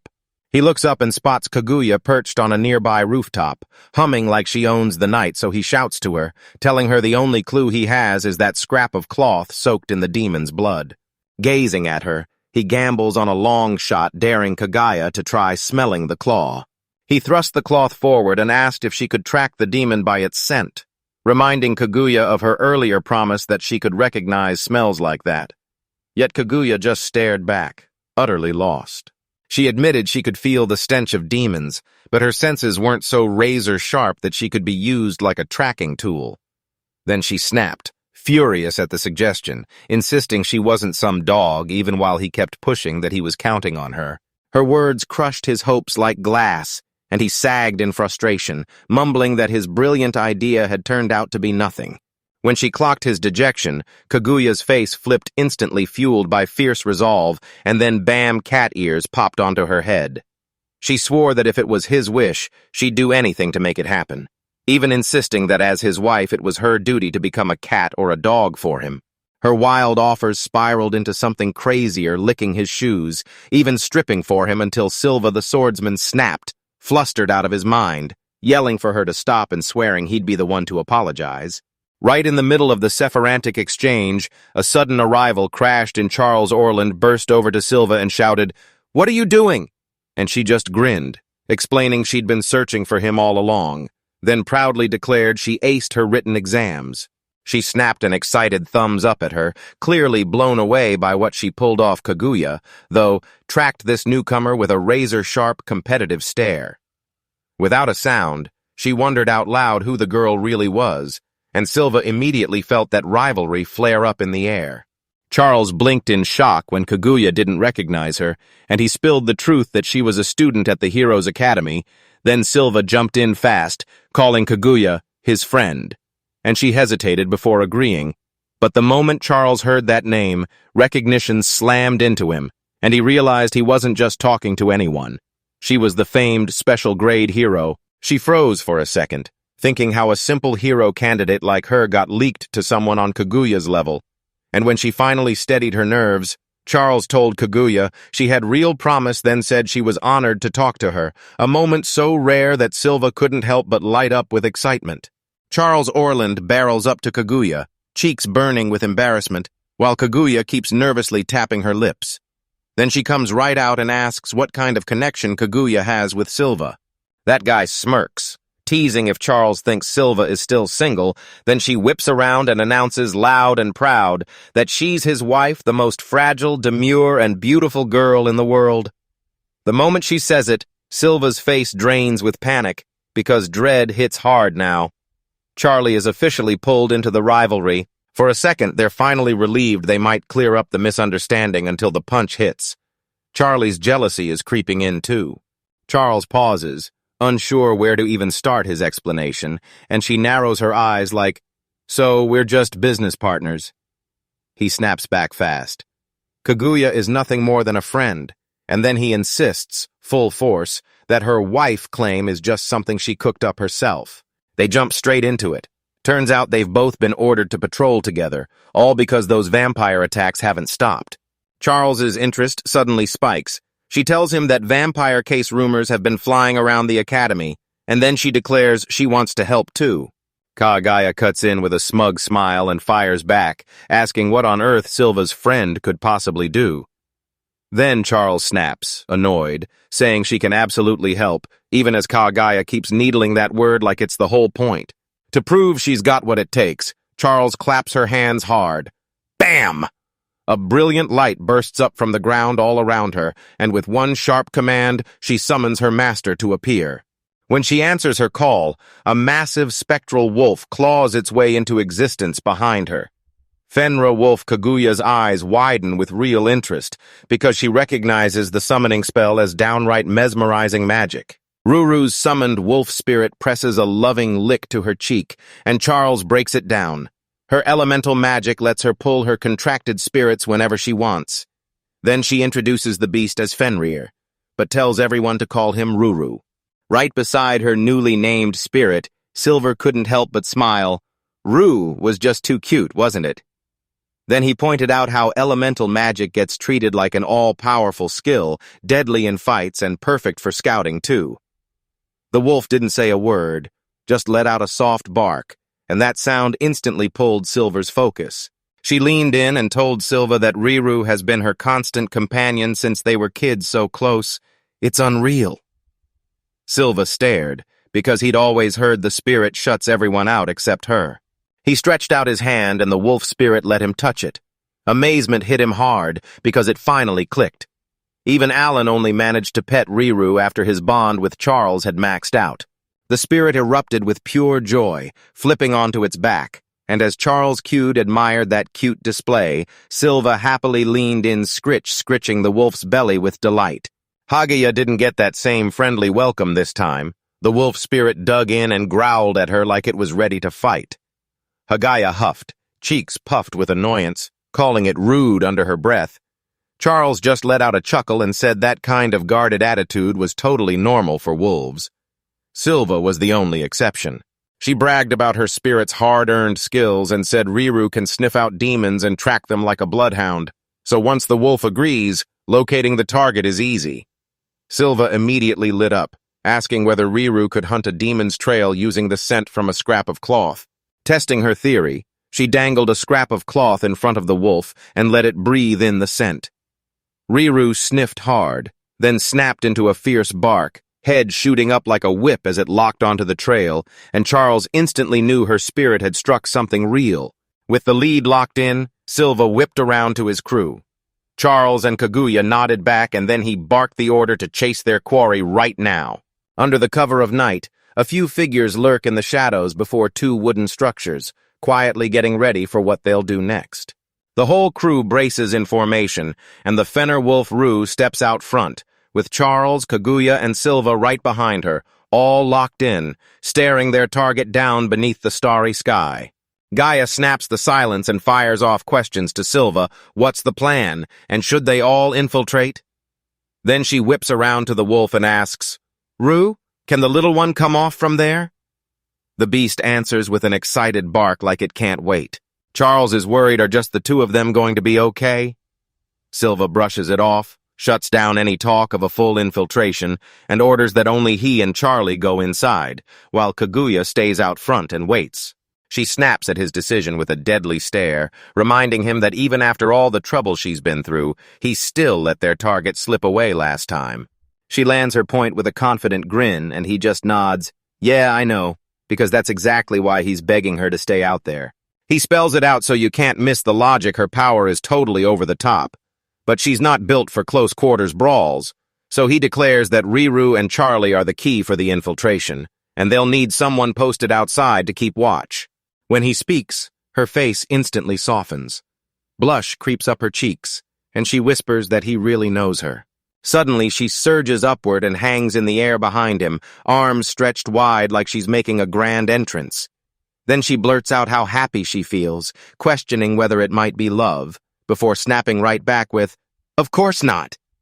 Silva gapes at her, and Charles and Ruru just watch on, completely unmoved. From her high perch, she accepts the role with full formality, and then she vows to follow his every instruction to earn back the love he's demanding. Inside the building, he lays out the plan's last move.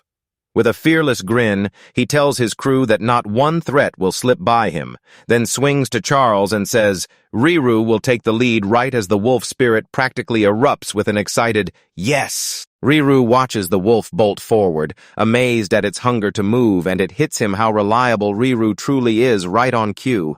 The spirit snaps back with a sharp bark, itching to strike. Then everything snaps to Charles. He orders her to stay right behind him for her own safety. She looks up, and a faint blush blooms across her cheeks. With the formation set, they plunge into the pitch-black, cavernous guts of the place sword gripped tight. Silvus wipes his face blank and signals them to surge forward. They creep down the wooden corridor, tiptoeing in total silence, while Ruru leads the way, nose twitching, sniffing the air like she's hunting for trouble. That tense silence gets shattered by a brutal thump. Charles stumbles hard, and Silva whips around in pure shock. She blurts out a fast apology, cheeks burning as she grips the front of her coat, then admits she just got a little scared. Her words slam straight into Silva's chest, and his heart goes wild. He blushes hard as he thinks, of course she's nervous. She's still just a student at the Heroes' Academy. Charles's fear was just a mask as she gripped the fabric of her coat, heart hammering because in her head, Silva was her favorite heroine, and she couldn't shake the feeling she might be dreaming. A peaceful calm gets ripped apart. Silva's head snaps forward as he demands, Ruru, what's wrong? Ahead, the wolf spirit freezes in place, snarling and barking like it's hunting something lurking in the dark. He scans the darkness, hunting for the threat, then snaps into position between Charlie and danger, barking for her to step back. Charlie obeys instantly while Ruru keeps her eyes locked on the closed door ahead. In the shadows, a cloaked stranger spills into view, face swallowed by the deep hood. Then they lunge forward with a strangled scream. Silva's eyes flare wide with instant recognition. He knows that road. The assailant yanks his arm, then slips right past him and slams down on the floorboards hard. It whips around instantly, lunging again like it's hunting a new target. The whole attack feels wrong, clumsy in a way that doesn't make sense, and Silva can't shake that uneasy feeling, though he can't tell if it's real or just nerves. With a hooded scream, the assassin rockets forward, razor claws reaching straight for Silva on the floor. Yet the young guard doesn't flinch. He steels his nerves and commits to his Alencia sword style, ready to end this battle right now. Resolve ignites, he rockets forward and whips his blade up in a roaring, rising arc, shouting the technique's name, upper slash, as it crashes into the assassin and blasts debris everywhere. The impact slams the assassin into the dirt with a brutal thud, and Silva, still gasping, stares in shock, unable to believe what just happened. The defeated figure sprawls there, totally still, and they can't stop themselves from wondering, was his opponent really meant to be this weak? Just as Charles Orland steps into the nearest doorway with Finner, they burst in mid-thought. Finner hesitates and demands, "Did you take that assassin down?" As he leans in and says it's an incredible slash, Silva glances off with a faint blush, waves off the praise like it's no big deal, claiming it was nothing but amazing. A faint rustle snaps Charles' attention. He instantly realizes he's distracted and asks if I heard something too. I confirm I did, and we both agree to hunt down the source. Moments later, Charles catches sight of something lurking in the dark corridor ahead. "Ah, over there," she blurts, snapping her finger and pointing Silva and Fenrir straight to it. She guides them straight to a towering pile of massive crates. Then the rustling, groaning creaks start spilling out like something inside is alive. They creep up to the crate's edge, peering out with bated breath. Then their eyes blow wide in sync. The second Charles starts talking, totally stunned. Behind the crates, a terrifying secret jumps out. There's a group of women, bound and gagged, crammed together in panic as they whimper, twisting and straining against their restraints. Silva and Charles freeze, staring in pure horror while he blurts out, "Who are these people?" with shock crashing into clear, burning worry. Right in the middle of the tension, a bright voice slices through Elda, the elite knight captain, bursts in with a beaming smile and belts out loud congratulations to Silva for a job amazingly done. He whips around, stunned to find his commander, then bam! Something smacks him right on the head. Elda blurts out, genuinely shocked, that he not only smashed the monster but also saved the captives. Kaguya can't help herself.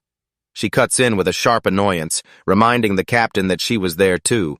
With a sharp click of her tongue, Elda whips around to Kaguya and gives her a curt, dismissive nod like, "Yeah, you did great too." Kaguya just mutters a simple thank you, but her face still screams irritation. With a tight smile, the captain announces she'll tell the higher-ups that Kaguya, Charles, and gate guard Silva have cleared the vampire mess right when Silva snaps, "Wait a second." He leans in even closer, voice barely above a whisper as he begs her not to say he's the one who took down the vampire, insisting he only wants to dodge any extra attention yet. Everyone stares at him, totally thrown off by that weird request. Her confusion flips into a sly grin, then she tilts her head and asks what harm could possibly come from his exploits being known, claiming it'd only give her another excuse to drag him into the order, while a nearby boy stares at them, utterly lost. Silver bolts into panic, flailing his hands like crazy, and begs her loud as he can that she promised to stop dragging him into the order, screaming his refusal straight out. Elda pretends she has no idea, tapping her chin like she's trying to remember every word of that promise, and when Silva swears it happened, she clears her throat loud, snaps the conversation away, and declares she'll make sure they all get rewards that match their hard work. Then turns to leave. He freezes in place, totally stunned, just when he thinks he's finally slipped away from Elda's unrelenting push to get him into the Order of the Knights, and boom, she's cornered him again. The captain, oblivious to his growing dread, flashes a bright grin and shoves a heavy pouch into his hands, calling it the reward for killing the vampire and rescuing the captives while Charles just watches, slightly overwhelmed. Grabbing the pouch, he snaps straight back to the victims fighting to find out how the women they saved are doing. Elda leans in and tells him they're all safe-like. Immediately safe because they weren't held long, nobody's badly hurt, and they're bouncing back fast. Then she drops her chilling theory. The vampire didn't just keep them prisoner, it kept them as a backup meal stash. Her words do nothing to calm him. His troubled face tightens as he replays every detail, and one nasty thought sticks: the whole incident just feels off. He stares in silence, replaying what that vampire did, and the whole keep captives as emergency food plan feels painfully too basic, like something a smarter monster wouldn't risk. He starts to question it all, then makes his move if anyone knows the real details. It's the church. While Silva gets swallowed by his own deductions, Kaguya spots that the knight captain has slipped away too, so she waves a hand right in front of Elda's face and asks what's wrong, jolting the dazed, blushing captain out of his reverie. At the gate, Silva looks completely rattled, stammering that nothing's wrong until Elda, The elite knight captain cuts him off and waves him out, telling him he can leave now, and Silva blurts out a quick thank you for all the hard work. He takes his leave with a heavy, thinking stare, clutches a pouch in his hands, and walks off as Elda heads the other way. That troubled look doesn't stay hidden for even a second. Kaguya suddenly pops up right beside him, leans in close with a knowing grin, and asks if something's really bothering him. He's stunned, and then he finally admits she's nailed him. Kaguya, cool as ever, smirks and says, "Of course I would, because after all, he's her husband." He finally blurts, "You want to know what's on my mind?" and admits he's stuck on a nagging suspicion he can't shake, still working through it even now. She can't help laughing at how adorable he looks when he's locked in, saying his deep-in-thought face is downright detective-level lovely, and before he knows it, he's flustered, telling her to stop teasing him. Gaia announces their case is technically cracked, then declares she's heading back to refill her mana, ending with a playful little pep talk, praying her handsome detective lands on the answer he's been chasing. They split up, and he panics. He feels like he has to apologize for hauling her through days of non-stop errands and chaos, but she just waves him off, reminding him she's the one who begged to tag along in the first place. Then it hits him. He still has to hand over her third of the reward, so he brings it up, and Kaguya waves off the massive cash like it's pocket change. She leans in close and tells him the truth. Just being around him is reward enough. She flashes him a playful goodbye, squealing, "My cute husband," as she vaults over the wall and asks if he's getting embarrassed. Then he turns beet red, confessing he'd rather she didn't say stuff like that right to his face. I watched Kaguya walk off, and right before she vanished, she hit me with one last playful warning, "Don't you dare cheat on her." Then she tossed out a quick, no-nonsense reminder to use the proper entrance next time. Her words kept slamming into his thoughts as he stood there by himself, staring up at the sky where she had disappeared. "Cheating," he hissed under his breath, confusion twisting across his face. With the thought gone, he shot down the stone steps, shouting an apology for keeping the person waiting below. Right at the bottom of the stairs, Charles Orland greeted him with a warm smile and waved it off like it was nothing at all. Then asked about Kaguya, and Charles told him she'd already gone home to handle some business. Even after cracking the case, he still made sure Charlie knew how much he appreciated her saying her help was the key, and when the praise came her way, she brushed it off like, "I only did it for my own reasons." He insisted no matter what that he was genuinely grateful, that her work at the Heroes Academy would absolutely show up on her grades, and when he handed over the reward money, he couldn't stop thinking her happy smile was worth more than any pile of gold. With a shocking snap, she flat-out refused to hand over a single coin, and she shot up her palm to stop him mid-sentence. When he pressed her for answers, she spoke with steady grit she hadn't won. She had only found the demon. And she swore to herself right then, no reward, no matter what, until she earned the title of official hero and could knock demons down with her own power. Her conviction hit him like a wave, stealing his words. For a second he was completely moved by her noble goal, and he told her she was the best thing in the world. Her dedication lit him up, and he shot back with a fresh offer he'd gladly buy her anything her heart desired. But there was one catch: he wanted something from her in return. When Charles offers, he shuts his mouth and she closes her eyes, blush flooding her cheeks.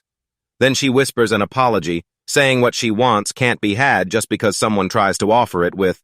She cuts herself off with a plain, "You see," and it only makes Silva more lost. He rubs the back of his head, cheeks heating up as he wrestles to make sense of what she just said. With a soft, unshakable look, she finally bears her real want plain as day. She's begging for time with him. Silva frets, a bead of sweat burning on his brow, because he can't choose a single outfit to save his life. The idea of going on a date with Charlie, his favorite person, feels straight up unreal to him, because all he wants is to get her alone and spend time with her. He finally settled on a plain shirt. Then a knock ripped through the quiet, and Maud stood at the door, grinning as he beckoned him out for a meal. Lance panics, blurts out apologies to Maud, then throws a wave and sprints off saying he's got a date and can't take the offer. The older guard stays rooted to the spot, the word "date" ringing in his head as he watches the young man vanish, stunned, silent, and completely thrown. Meanwhile, Silva barrels into the loud fountain square, and his nerves start shredding because the truth hits hard. He's never handled a date in his whole life, not even when he was a corporate drone, and now he's panicking over what to say first and how to even kick off a conversation. He panics, trying to steady his nerves and tell himself this isn't some formal arranged meeting until a familiar voice snaps through his spiraling thoughts, calling his name and apologizing for being late. His eyes bulge with pure shock.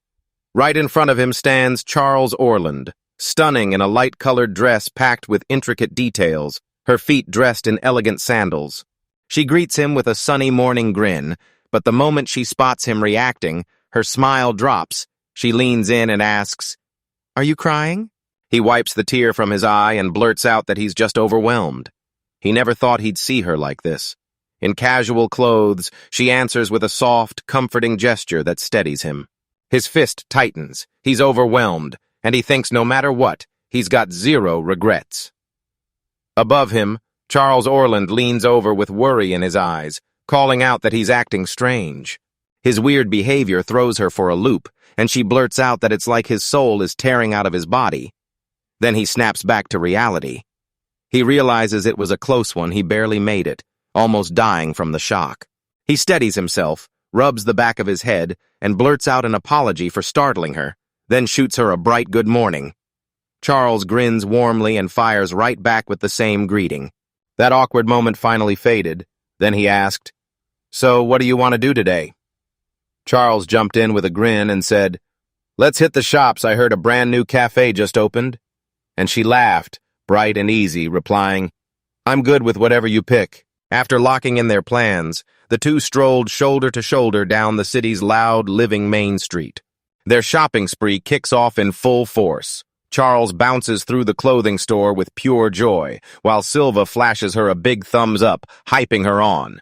As the day drags on, Silva ends up juggling a mountain of shopping bags while Charles grins and snatches up yet another purchase. Arms flung wide with his prize, Charles clutching the newly snatched item to her chest, pure bliss lighting up her face. After their shopping spree hits its high note, they finally rush into the brand new cafe right as that charming little sign swings proudly outside the door. Silva sits there with a cup of coffee in hand, staring hard at his companion Charlie, and he straight up asks why she'd pick him for a date, of all people. He held his breath for her answer, and she leaned in and started talking finally, because it had been ages since they'd been alone, and something heavy had been gnawing at her mind. He told her to keep digging into what was really hurting her, and she admitted it all traced back to their party leader, Allan, especially with everything about how parties get formed and how lessons are handled at Heroes Academy. Her face twisted with pure discomfort as she blurted out that Allan had been flirting with every single woman in their party day after day, and it was freaking her out so badly. That information slammed into Silva like a punch. He swallowed hard, grilling himself, was Allan the reason she was hurting, and was he really dating those other women too? Charles read the doubt on his face and answered it, saying Allan had even started making moves on her as well, and that was a serious problem. A sudden gut-punch realization hit him. Allan's moves weren't random at all. They screamed the same nightmare he'd studied back in his past, the dreaded harem route, and he remembered with dread just how brutal that path could be to survive. He replayed the rules in his head. One demanded he win every heroine's heart evenly and clear all their confession scenes together, or else he'd date a single person halfway and get instantly cooked, dumped by everyone. From her words, he already knew Allan was bleeding affection points with Charlie.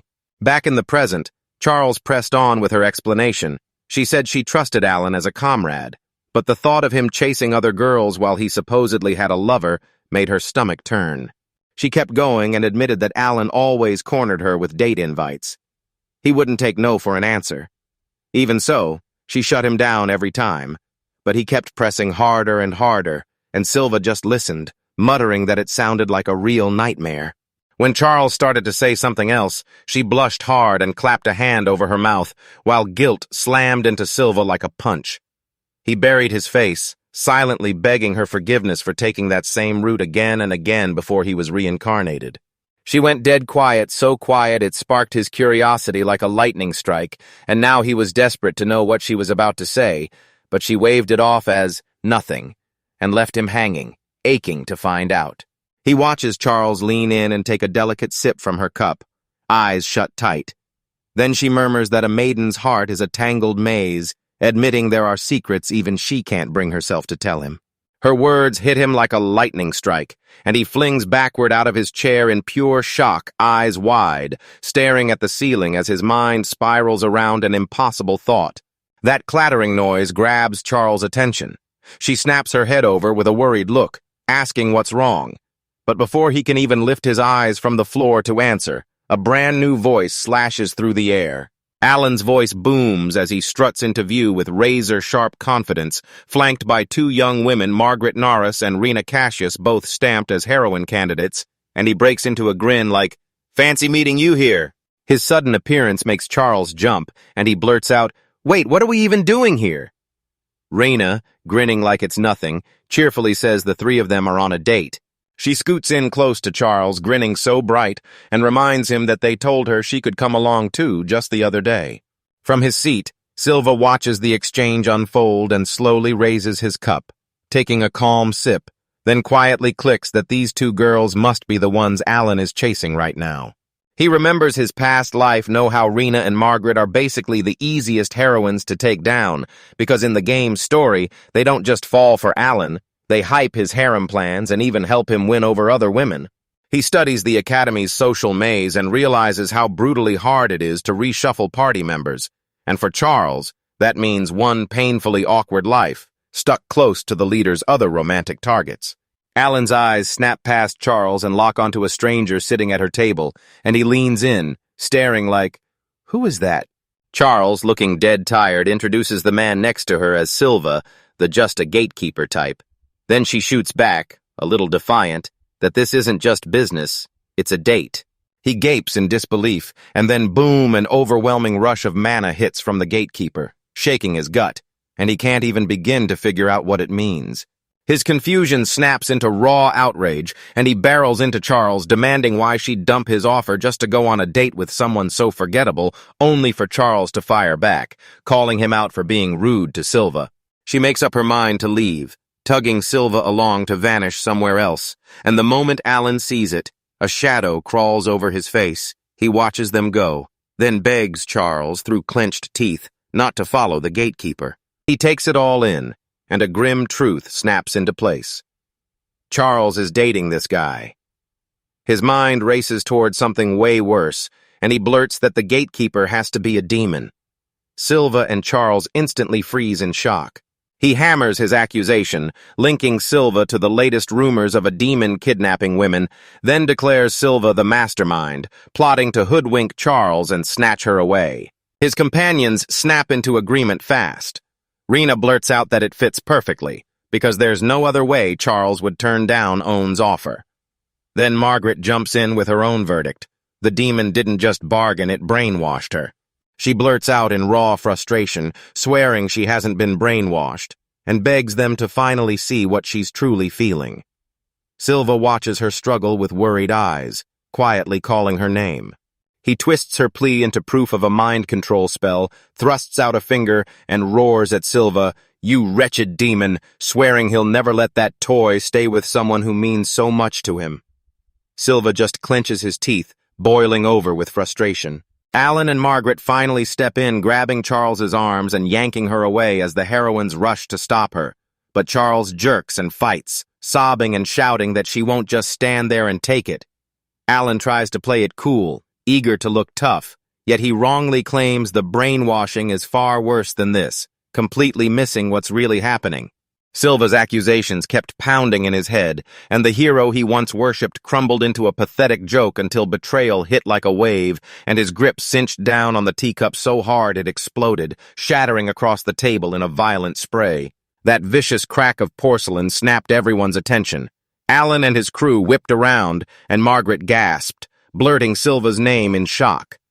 Allan turned just in time to see Silva rise to his feet, radiating pure menace like a storm rolling in. Allan snapped his weapon out and demanded to know what Silva was up to, but Silva stayed cool, raising a hand to stop Charles mid-move, then fixed Allan with a dead stare and said he'd never guessed Allan was such a thick-skulled bonehead. Charles stared at him, worry creeping in as Allan admitted he meant to stay silent until his own words lit a fuse in Silva. And Silva suddenly swung to Charles with a soft smile, ruffling her hair and apologizing for letting Allan get under her skin. Then he squared up to Allan and the others again, eyes locked and jaw set, saying straight up that with their behavior like this, he wouldn't ever turn Charlie over to them. Allan's face twisted with pure rage as Silva refused him, and he barked that he didn't need her permission at all while Rinakuli stood nearby, watching and calling it out. Allan was the one running his mouth. That taunt lit a fire under Allan. He swore he'd drag her back by force, and he lunged at her. Silva's eyes narrowed, zeroing in on the challenge. Fine by me, he thought. As his opponent came barreling in, a bright memory from long ago lit up his mind. Charles and Allan at their happiest, and he instantly knew the Allan she used to be would have understood every ounce of what she was feeling. He wasn't about to pretend that the violent man in front of him wasn't real, but this version of Allan did something he just couldn't bring himself to forgive. Her own verdict hardened, and she swore she'd be damned before she let something like this unfold. Allan's eyes blazed with pure, unshakable fire, and he snapped that a world where Charlie can't smile is simply unacceptable. That outburst sent Charles reeling with worry, and he couldn't stop murmuring Silva's name. Then Silva stepped forward in plain, casual clothes and calmly promised he'd handle Allan himself just to straighten him out. But the moment those words landed, Allan's fury spiked again. He snarled that Silva was a cocky demon and swore he'd rip him apart with his blade. Unmoved by the threat, Silva's face twisted into a lethal grin, and he tightened his fist as a dark energy hissed around him, warning Allan not to treat a troublesome nerd like an easy joke, because that guy's been dealing with problems since his past life. Now they were locked up face to face, and the air practically crackled with silent rage.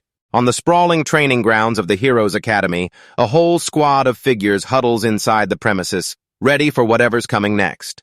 Allan barrels into Silva, stunned that he'd picked this exact spot to settle things. He thrusts his sword forward, saying this is the one place he can go all out without the world getting in the way, and Allan just smirks, warning Silva she's about to regret every second. As the duel looms, Charles Orland whips his gaze to Silva, his face tight with guilt, and she immediately blurts out an apology, convinced she's the reason he got pulled into this disaster. He tells her she owes no apology, then his eyes snap harder as he rips out the truth. Allan is the one who needs to apologize.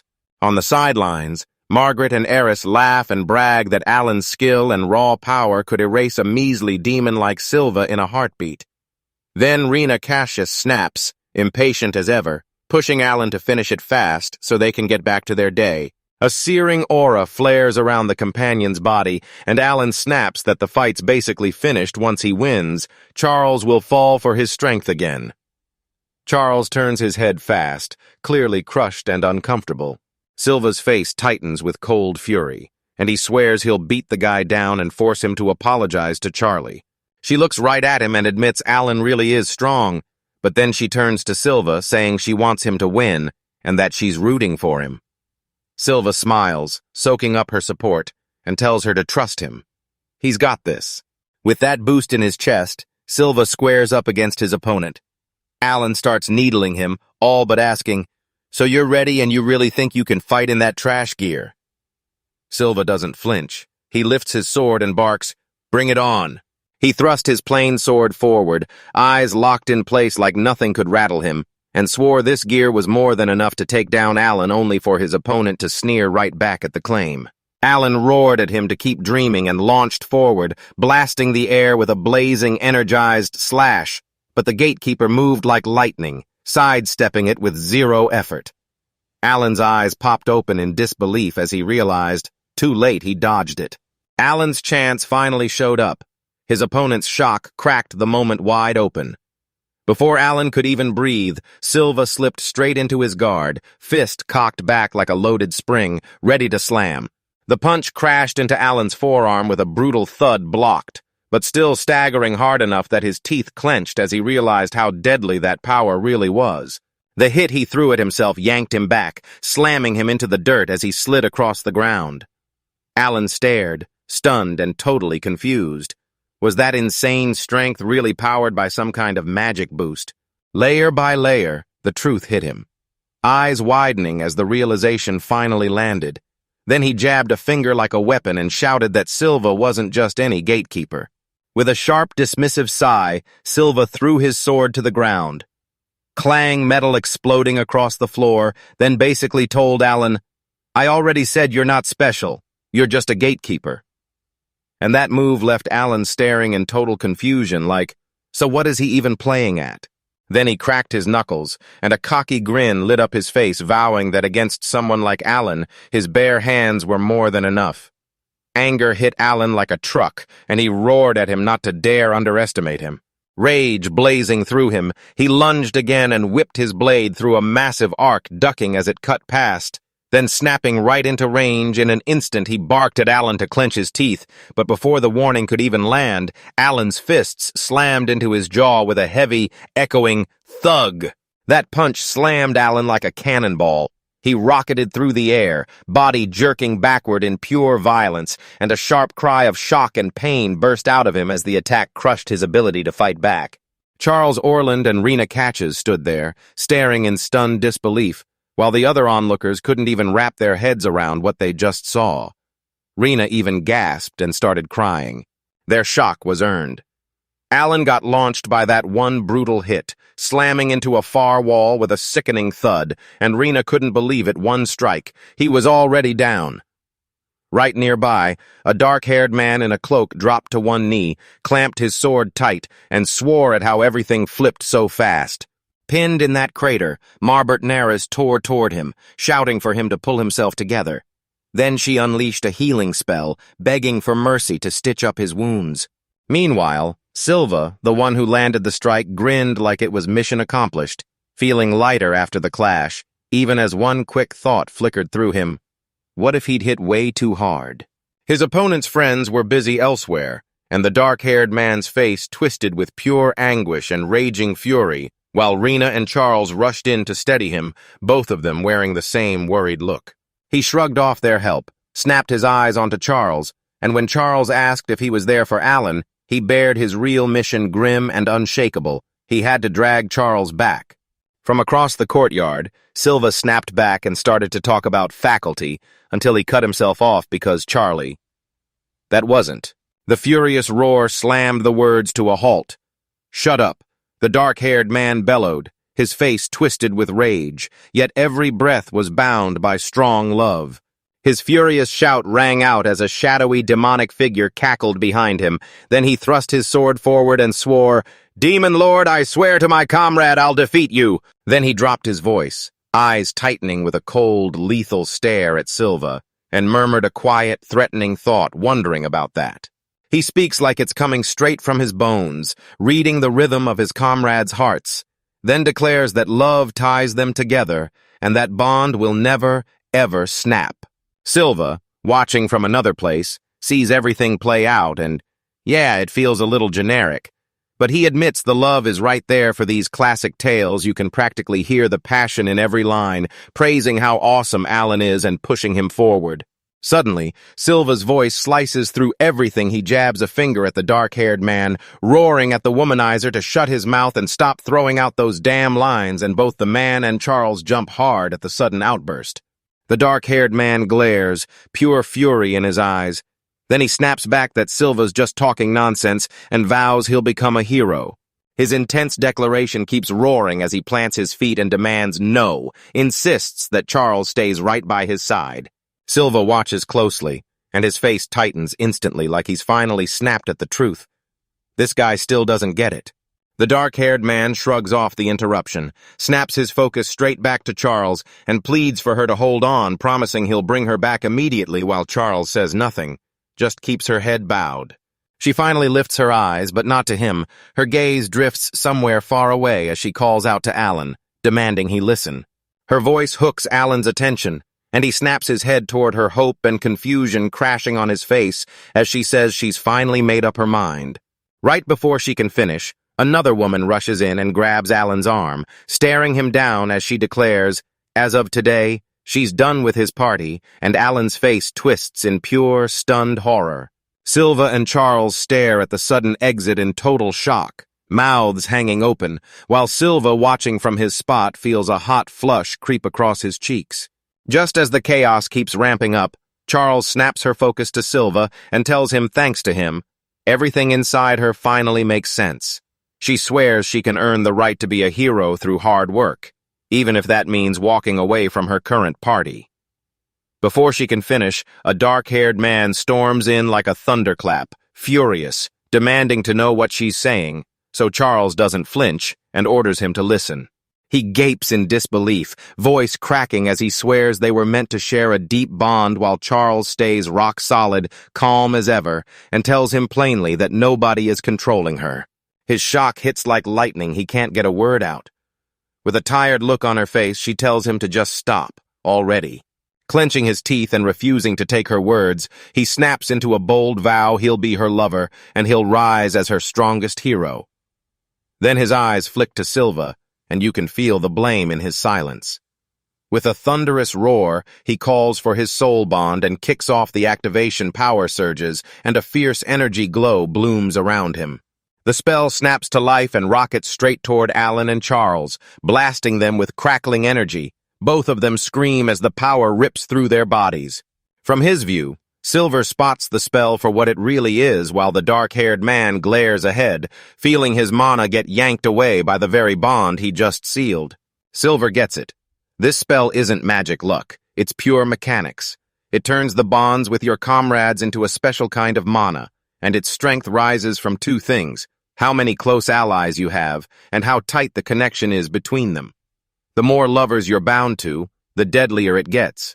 So Silver realizes that man didn't stumble into this. He hunted for more comrades and forged deeper bonds just to learn this spell.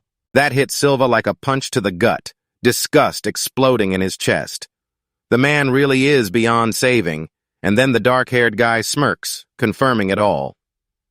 Silva realizes his obsession with Charles was nothing but a tool to crank up his spells. Suddenly, a brutal blast erupts and hurls the dark-haired man backward into the dark, and the scene hits Silva like a memory he can't outrun, like someone who once took the wrong road. Even with the man down, Charles watches with worry, snaps Silva to stay sharp, and admits the terrifying truth. Her old comrade's mana is unbelievably huge. Silver shoots back, knowing real life doesn't reset like a game. One mistake can cost you everything. Still, with the danger roaring all around him, he whips around with a confident grin and vows he'll shut this down fast.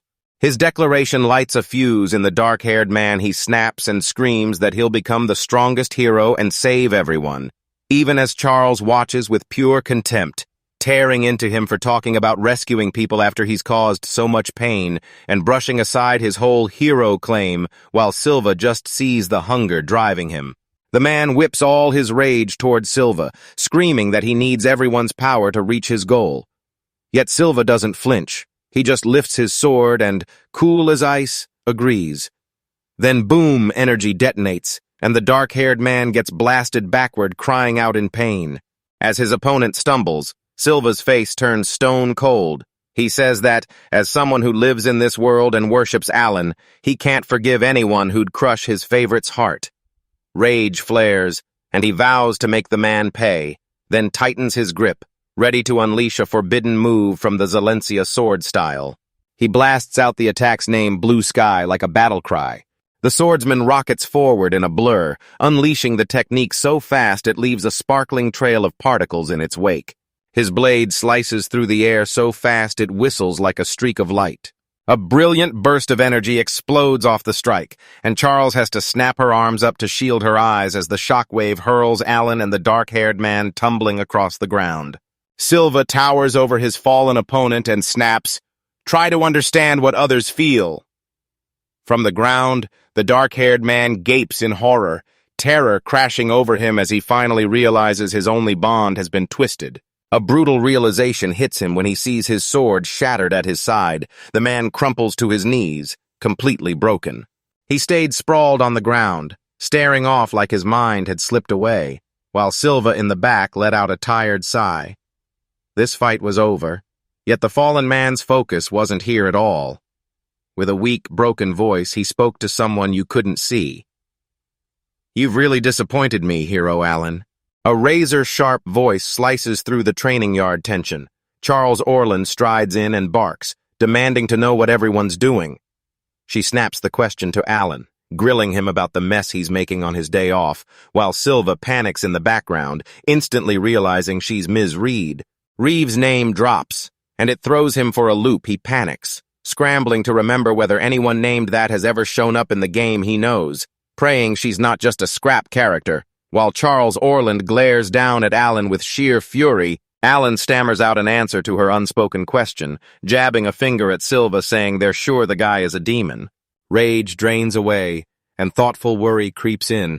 She lifts a gloved hand to her chin, muttering that accusation under her breath. That guy's a demon, isn't he? Before she can even think it through, Silva blares out in full conviction, swearing loud and clear that he's no demon.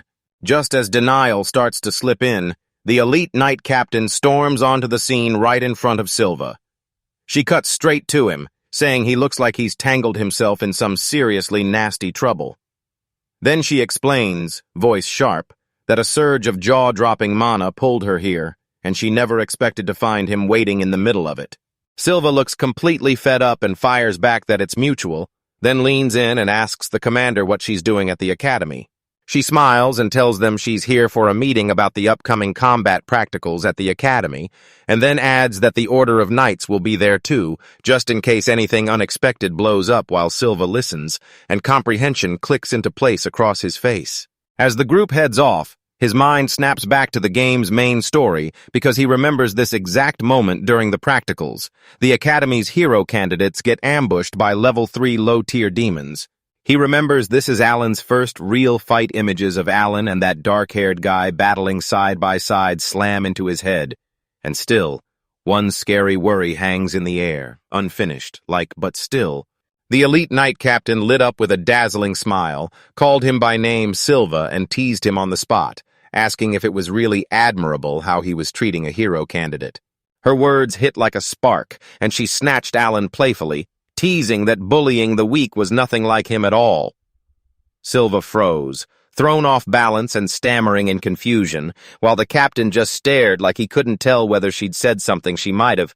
Embarrassment snapped into pure fury, and Allan yanked himself free, rage blazing across his face as he swore that one day he'd crush Silva with his own hands, a vow Silva couldn't help but notice barely fits a protagonist when...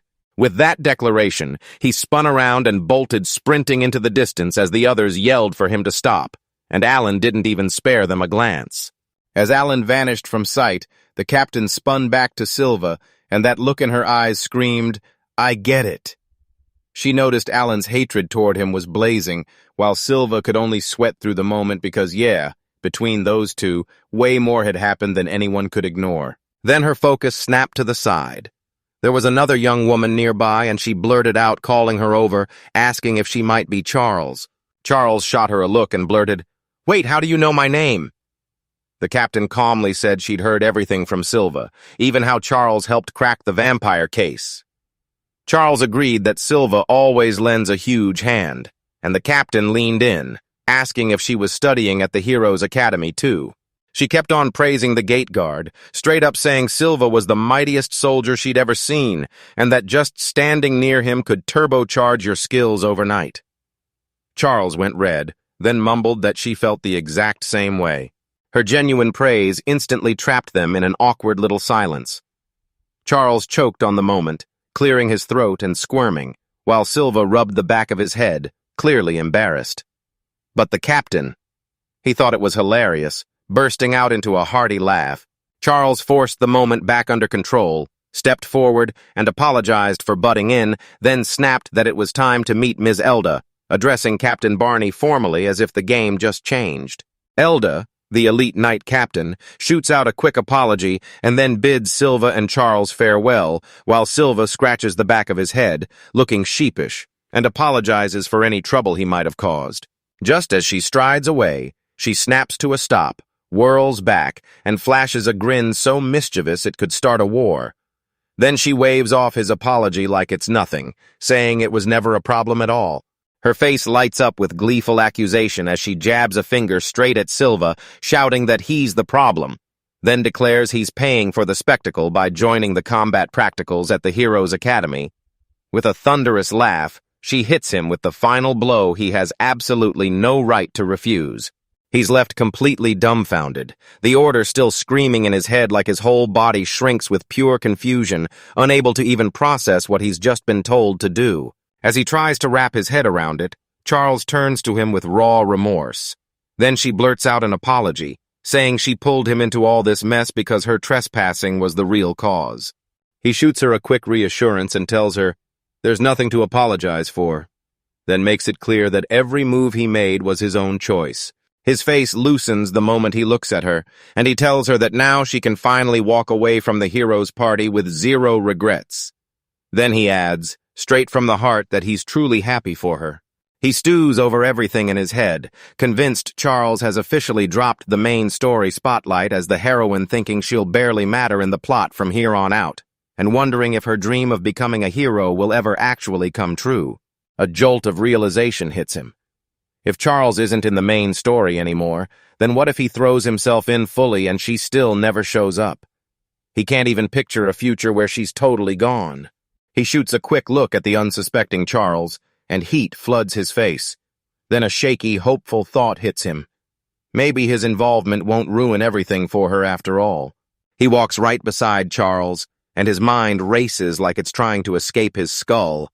He's even snapping at himself in his head, saying he should be grateful to have his favorite person close.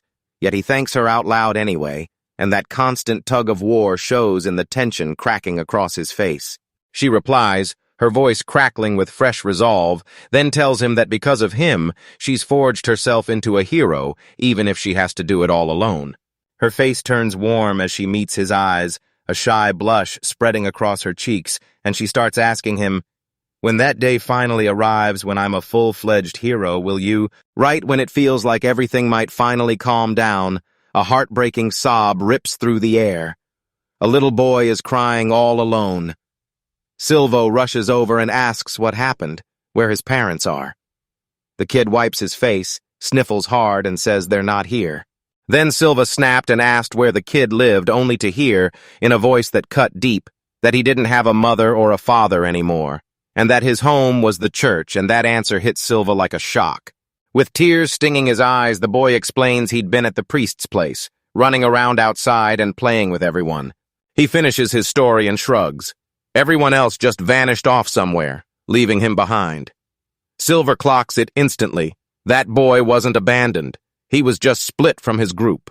As soon as Charles hears it, worry floods his face, and he tells Silva they've got to take the kid to the church. Silva agrees without hesitation. He crouches to the boy's level, warmth blazing in that smile, and asks his name, Addie. The boy answers, and then Silva offers to haul him home on his back, leaving Addie's eyes snapping wide with pure shock and joy. With Addie riding safely on his back, Silva strides through the town streets, and the boy's eyes light up with fresh joy, while Charles keeps pace beside them wearing a warm, happy smile as she watches the two. He hauls the little boy on his back as he and Charles stride down the stone path, while Addie, perched up high, beams with pure joy. As they press on, Addie darts forward and shouts that they've hit the church. And the instant Silva clocks the building's side, a sharp idea snaps into place. Maybe this is where they can dig up info on vampires. At the church entrance, a priest bursts out in a sprint, his face blazing with panic and then pure relief as he yells Addie's name, praises how safe the boy is, and demands to know if those two strangers brought him back. Then he drops to one knee, a soft smile lighting up his face, and introduces himself as Dan, the child's guardian. Charles checks in with Addie, and she lights up thanking Mr. Silva and Miss Charles from the bottom of her heart for bringing him back safe. Dan stands there again, and you can see the worry hit his face as he blurts out how grateful he is, because when the other kid said Addie got split from them, it felt like his heart stopped. The boy shoots back, shouting that it was the others who got separated from him, not him, but Dan calmly shuts it down and tells him he still made everyone worry and owes an apology. Addie grumbles, then finally gives in. As Silva watches the exchange, he clocks something big. Dan isn't just any priest. He's got a kind heart and the right way to handle a kid without losing control. So Silva starts thinking, Yeah, this man might actually be willing to answer his questions.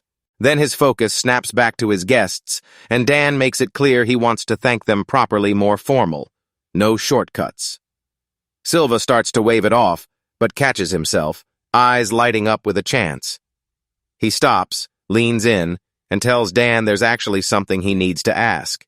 Dan flashes a surprised smile, then says, "Yeah, I'll answer, if I can." Silva pivots toward Charles and asks for a moment. When they both agree, Dan ushers them into the church, guiding them away from the crowd. He drops into his seat, flustered by that sudden, serious barrage of questions. Leaning in, he demands Silva tell him exactly what he wants to know, and Silva admits she only hoped the priest could teach him everything he knows about vampires. When that word hits the room, Dan's face snaps with shock as he blurts, "Vampires!" His shock fades fast, and now he's locked in, he apologizes, then fires back for details. "So, Silva, are you talking about the myth vampires, or the one from the recent incident?" Silva nods. "Both. I want to learn everything about both." Silva leans in and admits he thinks the vampire mess is finally settled. Yet one detail from the case keeps gnawing at him. The priest sizes him up for a beat, then fires off the question, "Are you a knight?" Silva nods and admits it, at least as far as that's worth. The priest's confirmation hits like a heavy blow. His shoulders sink, his hands clamp together, and he murmurs that he understands as he stares at the floor. Silva watches in silence, his face giving away nothing. After a beat of deep thought, Dan lifts his eyes and tells Silva he wants to share everything he's picked up from the legends he studied back when he was a cleric. Then he asks, straight up, if Silva wouldn't mind hearing the story. He kicks off his story with ancient lore calling vampire, a name legends gave to demons, born from vampire bats, and so terrifying they're said to have wiped whole cities off the map. The more they gulp down human blood, the scarier their power grows. Because that's the whole secret. One vampire who's fed on 10 people gets so ramped up it takes several top-tier heroes just to stop them, and even then, it's anything but easy. He drops one last chilling detail. Some vampire fables say they could even forge minions, and as Silva listens, he repeats the word, staring like he can't figure out what it really means. He leans in as Priest Dan clasps his hands and pushes on, explaining that minions are just humans who've been dosed with vampire blood, and that the legends say it grants them near-true vampire powers and a blood-hungry urge to hunt other humans. With that grim info sinking in, he shoots Dan a quick thanks for the details, and right beside him, Charles Orland clocks the look on his face, then calls out his name, her voice heavy with worry. Dan tells them they can come back any time, toss out more questions, and dive deeper.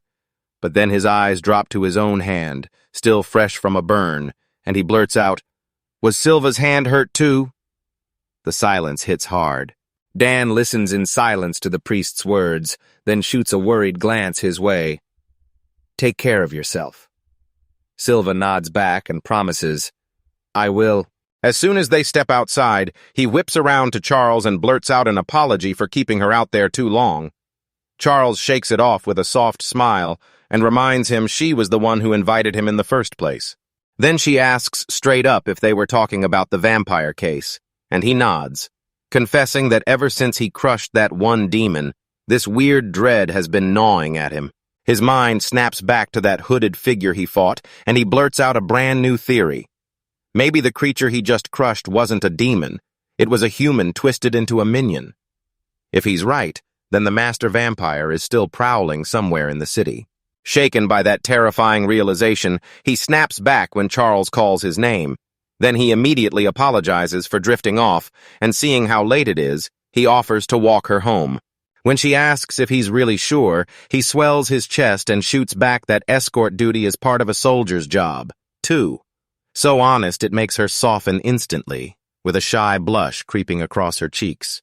As she stares at him, a thought hits her. She still never got the chance to tell him what she wanted to say today. Still, she can't bring herself to ruin the moment, so she lets it slip for now. She stands before that towering, noble building, calm on the outside but deep in thought. Then a quiet question slips through her head as she stares into the distance, wondering if she'll ever find the perfect moment to tell him everything she's been holding back. Elsewhere, Dan the priest lifts a filthy, dark scrap of fabric tattered to the brink, only to reveal one ugly round hole punched straight through it. And the grim realization hits as sweat drips down his temple. His eyes locked on the clue while his brow tightens in full, focused dread. He stands at his post in front of a brutal, fortified gate that guards the silver, calls out the next name in line, and clutches his quill and clipboard as he fires a quick look back at the endless queue like, seriously, how far does this line stretch? He stares at the chaos, realizing this is his first day at the southern gate, and he had no idea it would be this packed with demon attacks popping off everywhere and staff stretched thin. He knows he has to lock in and do his gatekeeping job the best he possibly can. Unease crawls over him as demon cases skyrocket, and that recent vampire incident hits too close to home like the game's main story is unfolding again, only this time his gut screams that someone's plan just went wrong. His eyes go wide with a sickening dread. Was it him all along? Did his involvement snag him in the middle of the main storyline? A sharp voice slices through his thoughts. Hey! And just like that, startled, he jerks his head up from his work. A second guard with spiky, light-colored hair snaps at him for zoning out, tells him to get back to his post. Then Silva, all flustered, blurts that he's on it and calls the guy Mr. Crow. He clocks Crow as the senior soldier standing watch over the southern gate, and even though it bugs him, he grudgingly admits there's no denying his superior has good looks. But Silva barely manages to keep his personality in check as he pores over the traveler's papers. Then he spots Crow slink in close, shower her with compliments, and demand her name, and the blushing Yulia finally reveals, I'm Yulia. He takes her hand, blurts out how much he adores her name, and asks what brings her all the way to the royal capital. Yulia smiles and says she just got hired as a staff member at a flower shop in the shopping district. He's back again, slip laughing with a final flirty line and calling her as pretty as a flower, while Silva watches from the side with a sharp, irritated scowl, furious that his colleague is flirting with girls right there on duty. Irritably, he snaps at his colleague to speed up. Then Crow waves the newcomer off, telling him to buzz off because he won't take orders from him, while the merchant between them just asks, calm as ever, for his permit. He seethes at Crow's nerve, calling him trash and nothing more than a background extra just like himself. And as he pines for the days he worked with Maud Dai, a sharp voice cuts through the crowd, hunting for a gatekeeper. That voice hits him like a punch instant and way too familiar, and unease claws up his spine. Commander Elda steps up to the gate, calling out that she's hunting for someone. Pro blurts out immediately, gushing about the commander's beauty and jumping at the chance to help. But she brushes him off and tells him straight that she's hunting a gatekeeper named Silva, and when Pro realizes that's him, he tries to slink away without being seen. Escape lasts about 2 heartbeats. Commander Elda clocks it instantly, snatches him by the uniform and shuts him down with a sharp smile. She needs a favor. She's borrowing him, and he's coming to the Knight's headquarters right now, leaving Obi Wilder Crow stranded at the gate. Moments later, inside the commander's office at the Knight headquarters, Elda wastes no breath. She tells them the vampire mess is finally over and then drops the real bomb a kidnapping case has just erupted. Every victim she names is a woman, and the only clue they've got is chilling reports of one suspicious figure roaming around in a black cloak. The moment Silva sees that dark black cloak dimension, a memory snaps to life like a blade of dread flashes across his mind, a cloaked menace, staring him down for just an instant. He leans into the commander and blurts out his gut feeling that this kidnapping is tied to the vampire case. When she challenges him, reminding him he already wiped the vampire out, Silver insists the thing he fought felt strangely helpless, like it was barely fighting back. He lays out his theory like it's the final piece of a puzzle, remembering how vampires can turn victims into thralls, and then he lands on the terrifying conclusion the thing he just killed probably wasn't the master vampire at all, but one of its obedient little minions. Commander grimly nods it off, but the truth hits hard. There's still a real vampire roaming free. Silva's face tightens with regret as he crushes his fist, sick with the thought that if he'd spotted it sooner, he could have stopped this whole new nightmare before it ever began. He snaps to accept Commander Elda's plea for help so fast it throws her off, and she immediately realizes this only gets worse with vampires in the mix. What shocks her most is his sudden willingness. because he's usually the one who'd fight her at every turn. With a determined smile, he insists it's nothing weird because he refuses to let anyone else sweep up the mess he feels he caused. Elder stands up, thrilled by his drive, and shoves a scroll into his hands. Take it, because it might just be the missing clue he needs, and he stares at the thing, fully caught in a new kind of puzzle. He snatches the scroll and unrolls it, and there it is, a long, brutal list. Elda's voice turns grim as she explains, it's the casualty report from the vampire case. She adds that yes, besides the girls he saved, other captives are still alive, just stuck in the hospital. Then she pushes him to head to the clinic since they might have answers. Silva wastes no time. He blurts out the clinic's location. Elda tells him it's the Rachel clinic on the edge of town, and the moment Silva hears the name, surprise hits him like a jolt. She keeps going, painting Bryce's clinic doctor, Rachel Forzard, like a character you can totally take on, but also a real headache, and then Elda drops the twist. Getting closer to her isn't just fun, it pays off, because you can grab healing items for way cheaper. With a determined look, he confirms he's got it and bolts straight there right away. Elda grins like she's staking everything on him. He storms into the clinic, and the memory of his last visit, how he rescued those captive girls, smashes back into his mind as soon as he steps inside, but the filthy stench hits him like a punch, and he instinctively clamps a hand over his nose and mouth. He shouts, "Miss Rachel, are you here?" as his eyes sweep the room and spot shelves packed with healing supplies and medicine. A woman with reddish-brown hair and glasses steps in, fiddling with her frames as she scans him, then fires off, "What do you need? Are you hurt or sick?" Seeing he isn't, she pauses, and Silva lifts his head, recognition sparking in his eyes as he scrambles to remember where he knows her from. He's stunned. She actually remembers him, even though they've only crossed paths once. Then, Rachel Forzard drops the truth. She recognizes him as the gatekeeper who escorted the girls who got attacked by demons. She flashes that sly grin and tells him, like it's obvious, "Of course I remember you, because you were right there with a top-tier hero or, as she jokes, the monster." He snaps at her for calling Kaguya a monster, but Rachel waves him off, leans in close, and exhales a little puff of smoke as she demands his name.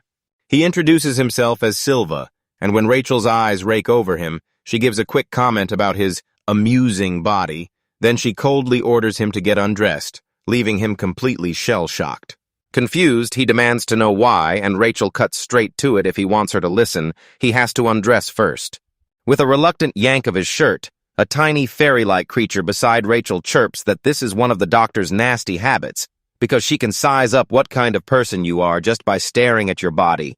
She leans in, studies his build, and realizes he's the kind of guy who can make himself look skinny even while he's fully dressed. After a tense beat of silence, she lets out, "Go ahead, put your clothes back on." Then she smirks and says she already knows who he is, and as he yanks his shirt on, he can't believe it. How could a quick look tell her a thing about him? She shrugs off his skepticism and lays out her deduction like a punchline.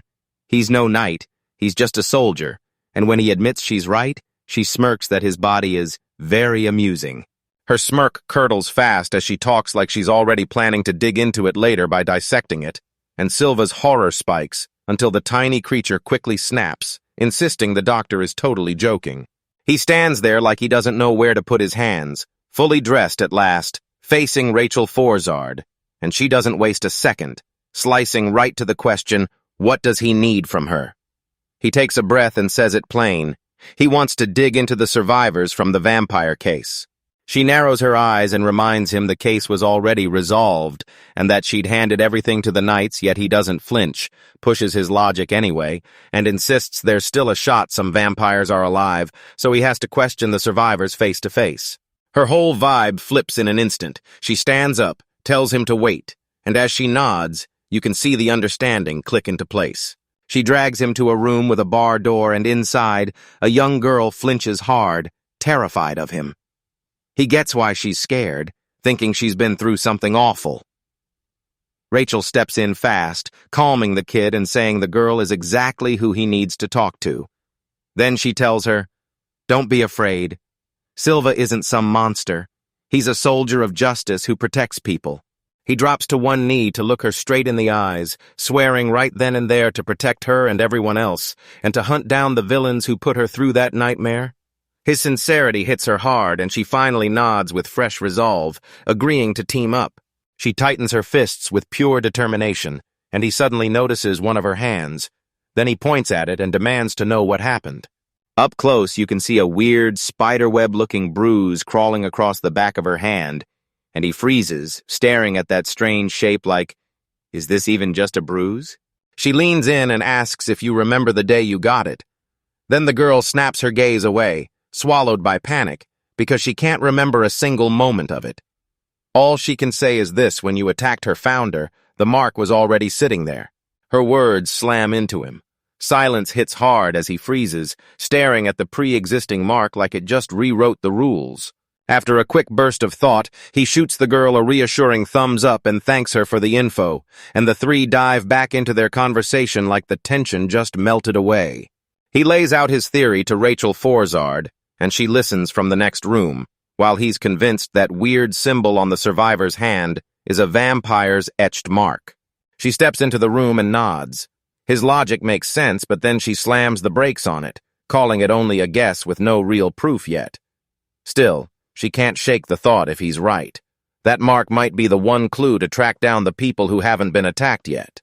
He beams with confidence, convinced he's finally landed a real lead that could crack the whole case. Then he gratefully thanks Ms. Rachel for her amazing help. She flashes a tiny smile, eyes barely open, and says she's just relieved she ended up healthy. Her whole attitude flips in an instant. Greed sparkles hard in her eyes as she demands payment, 60,000 gold for her help. Silva recoils in shock, but she swears she was just kidding. Then drops a wild new offer. She'll help him, sure, but when he finally dies, she wants permission to dissect his body because she can't let a valuable sample like that go to waste. Even stunned, Silva only manages to say he'll think about it. The scene slips into a peaceful courtyard where a young woman with dark twin pigtails lovingly tends a bed of white flowers, then smiles at Dan, the priest, as he walks in and praises how gorgeous they look. Just as she lunges for the blooming flower, her hand slips and she jabs her finger on a thorny stem. She yelps in sharp, instant pain. He notices the bruise on her hand, fires off a question, and she beams that she got it the day before, blaming her own clumsiness for not clocking how it happened. His face hardens into something deadly. He leans in and tells her straight that this isn't just a bruise, it's the devil's curse, and if she ignores it, misfortune is coming for her. The young woman's breath catches the second she hears the curse, and panic slams into her like thunder. The priest stays cool and tells her they've got to reach the church to have it lifted before time runs out, and she bolts after him right away, begging him to save her as she stumbles past the flowers.